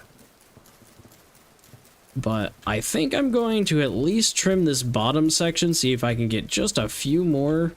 I have had the most rotten luck with my large trees that I've grown from seeds. I harvested like 6 of them, and I got 1 seed.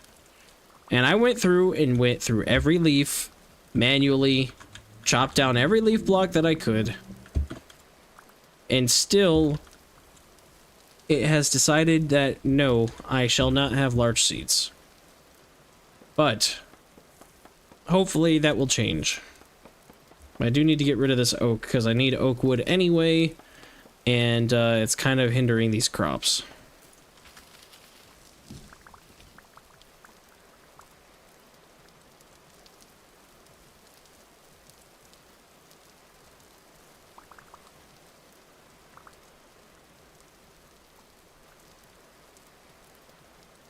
Okay. So now that that's done, we should be able to grow some crops here. It sounds like it's raining. I don't see rain. Well, I guess I just saw a drop there. This should 100% up pretty quick, I would think.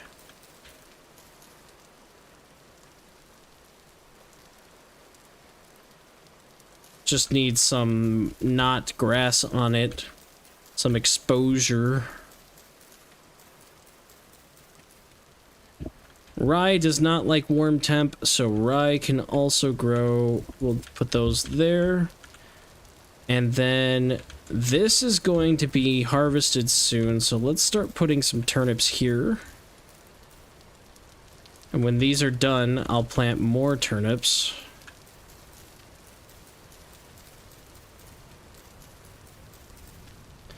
These cabbages are only half done.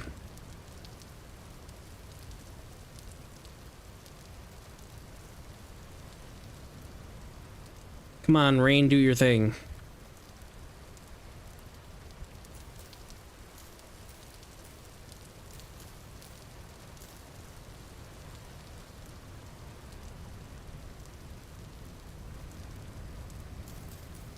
These turnips are done. Stunted due to heat. It's that warm we're even outside? 27? It's been 27? God, I guess it might be. Well, surely that won't happen again.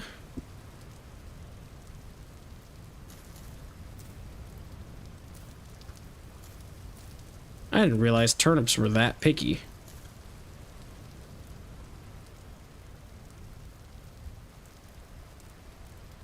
Alright, well that's all the seeds planted. Making use of my old garden makes me happy. Because I don't want to not grow food. I need all the food that I can get. Last year kind of sucked. I barely squeaked by on what I had. I'm going to grow everything that I possibly can. I have 8 oak seeds. I'm growing oaks out somewhere. Out this way. I'm also growing walnuts and larches out here. But I think my oaks have also grown out here. Let's see. These are all walnuts. Walnut, walnut, walnut. Walnut. These are all walnuts? Did I really grow all walnuts? I mean, I'm sure I planted some oaks or something somewhere. That one's a larch.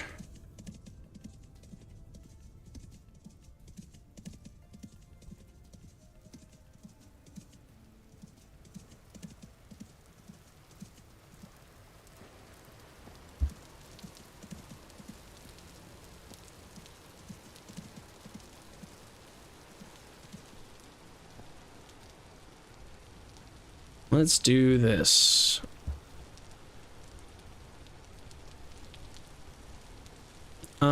I think over this way would be a good spot. So oak, oak, oak, oak, oak. Looking good. Okay, we'll have oak trees in like 30 days.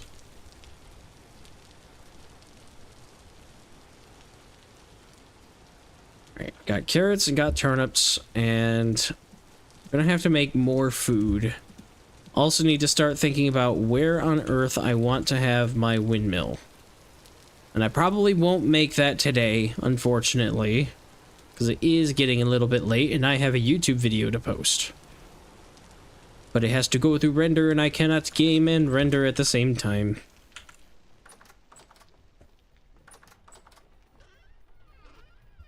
But, resin can go there for now, I suppose. And then food, go downstairs. I am thinking that what I want to do eventually is open up this wall a bit more, have a back door out of my base. I'm going to lower this whole area here, so I might have to make my windmill, I don't know, like literally right next to my house or on top of my house. So it's going to take some work, and I need fat anyway, which I have a little bit of fat. I had to eat some of it to get through winter. But I do have a little bit of fat, and I do have, let's see, 10 fat or so. And I have boars, which should be giving birth soon. I guess rather, the sow is the one that gives birth. But yes, should soon have pigs. I guess in the meantime, I don't need all this maple, so we're going to get rid of that. So yeah, fat will be less of a concern. I just need to have food to feed the pigs so that they actually fatten up before they go to market.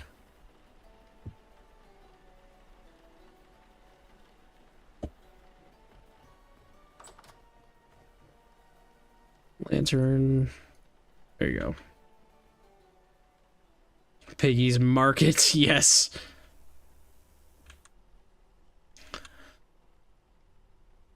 The story about the little piggies going to market is not exactly the happiest story.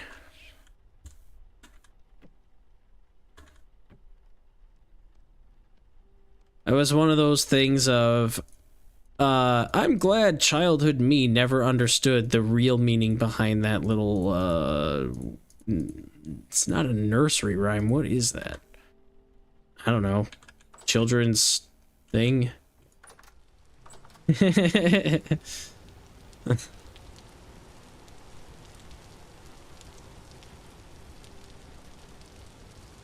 Children's rhyme. It's not even a rhyme. I don't even remember that so much. I got told it like 3 times ever. This little piggy something, this little piggy something, this little piggy something, and then this one went wee wee wee all the way home. That's the only thing I ever remember. I think that's the only one that most kids remember. Nope. You're still doing your thing? Okay.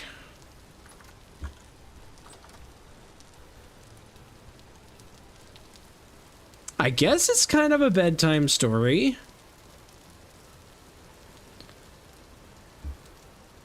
It's not really, like, it's kind of a story, but it's not really.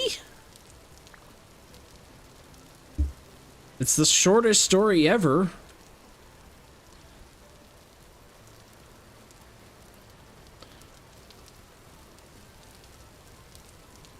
I guess it's kind of a story. I don't really know.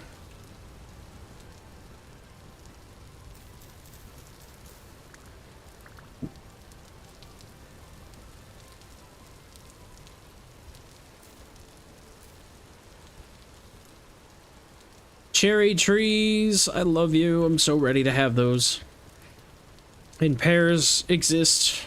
We love pears too, but they're not new like cherry trees. I can't believe I had both my cuttings from this other cherry tree down this way actually take root.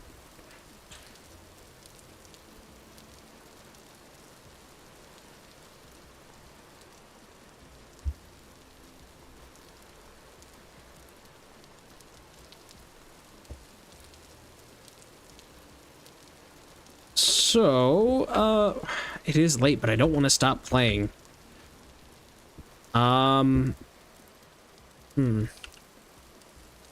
Yeah, okay. Idea. Go get clay for the windmill. And then... Oh boy, how big should I make my windmill? I don't remember what my other one is at my other house. But I had the 4 windmills. Now, I know that's changing, so honestly, I should just, for 1.22, and I don't know if I'm going to upgrade this world to 1.22 or not, but for 1.22, they're going to change how windmills and power all works so that you want to split them up. And...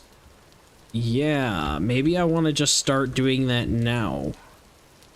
I would go back to my base and grab my other health hammers, and I still might, but I need to, I kind of need to have a better path over there, and that's going to take a long time. Very long time. Because my last 12,000 block superhighway I had to build took me like a month. And that was with me doing it off camera as well. Stop finding more berry bushes to harvest. Oh my god. My brain cannot comprehend the fact that bushes can exist not in neat little organized rows.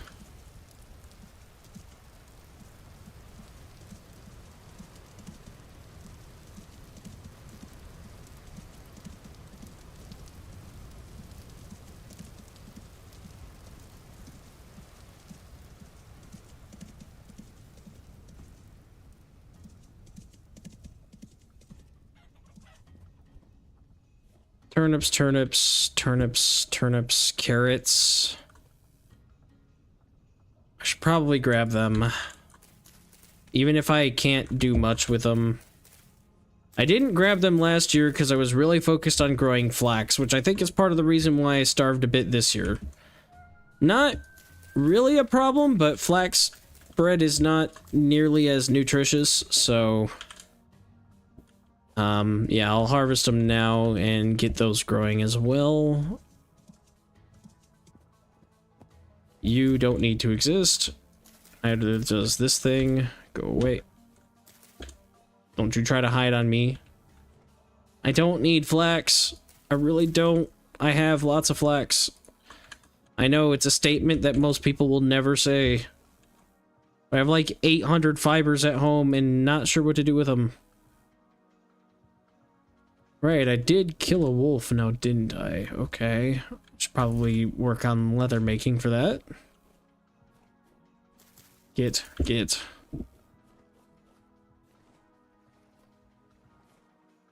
I'll probably want some whoa, what the heck?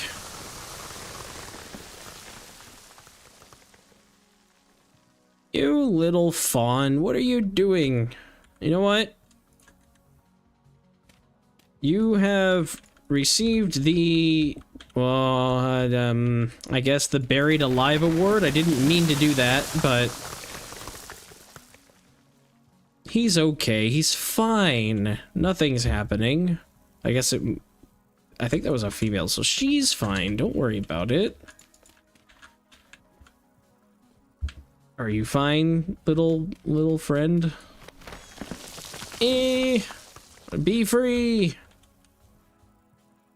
I was going to trap you so that you could grow up, but then I forgot there's terrain gravity because I'm me and I never don't play with that, so I don't know why I thought any different.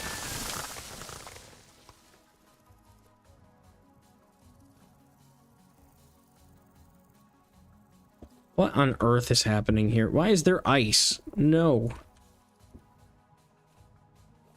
All of this is a big bag of no.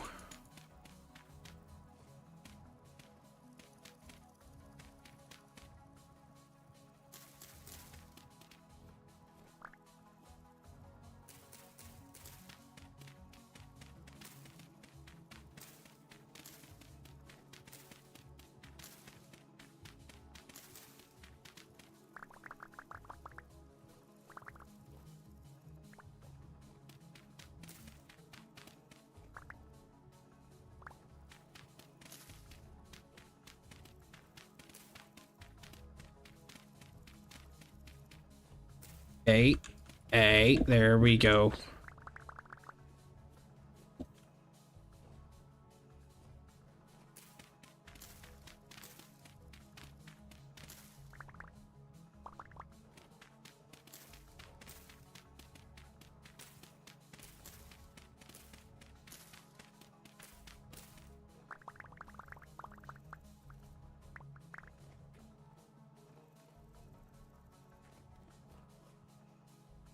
I'm probably gonna want more than that for clay. What can I do? I guess I'll start taking away this bottom layer. It's the one that's most hidden. Is that full? I'm getting close. About, I don't know, a couple more blocks. Yeah, okay.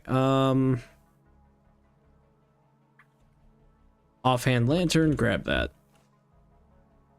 Souffle! Come back here.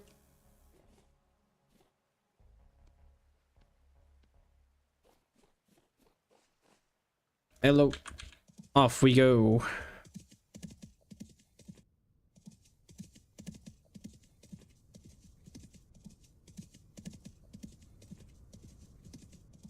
I miss your antlers.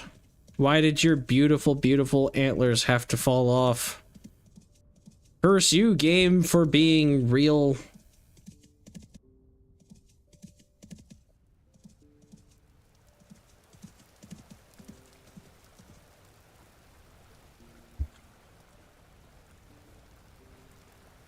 These carrots are not yet done. The rye does not like the heat here either, but it's gonna live with it. Dang it. I don't have time to deal with your crap. Carrots, carrots, carrots, carrots, and carrots. And then... turnips. Those are all carrots. Turnips. I don't care if it's too warm. You guys will make do, I'm sure. Even if I get half yield, that's better than nothing.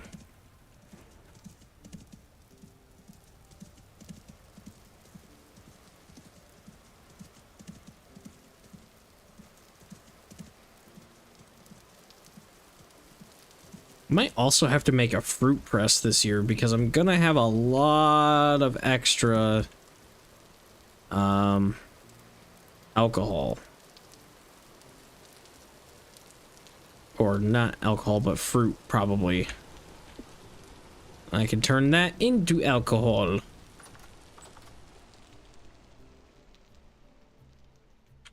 Yeah, let's do this. Go yonder.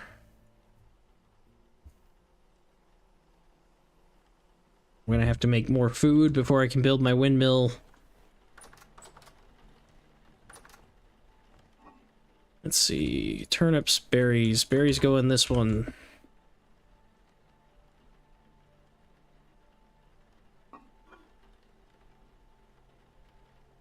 I still have a cranberry bush on me. Nice. I'm glad I brought that all the way up here and forgot about it.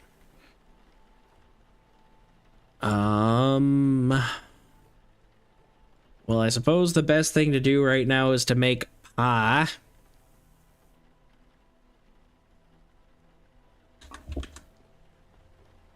How are we doing? Strong tannin, that's leather.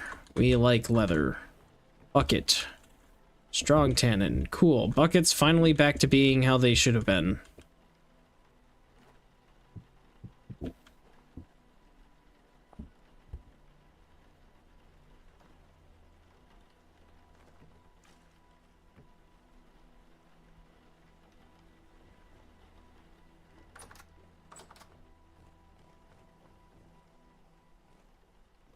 Still gonna have to do something with pie. Okay, I've got a lot of things I need to do. Unfortunately, it is late. And I have YouTube to do. So I'm gonna have to go and do that. But in better news, there will be, if you care at all, a Subnautica video. Actually, there will probably be two, because I think I'm gonna repost my first one that I did about a week ago-ish. I guess it wasn't quite a week ago. It was about 2 weeks ago now, I think. I'm going to republish that one because it did not hit the YouTube algorithm somehow. They haven't even shown it to 20,000 people yet. And that means that viewership is really low. And that's really, really bad compared to all my other videos. That's like, why even publish it bad? So I'll republish that and see if the algorithm does better on that one. But I'll be publishing a new one as well. So if you love Subnautica, great, because good news for you if you enjoy watching what I do and watching me play. I will be streaming and uploading YouTube content for Subnautica 2 the moment that comes out. I love Subnautica. It is one of my favorite survival games of all time. But I must leave now and take care of that. But before I go, it's Gracie time. She's snoozing. Gracie. Gracie. Gracie, Gracie, Gracie. She's really, really tired. Say bye. Gracie. Hi. Can you say bye-bye?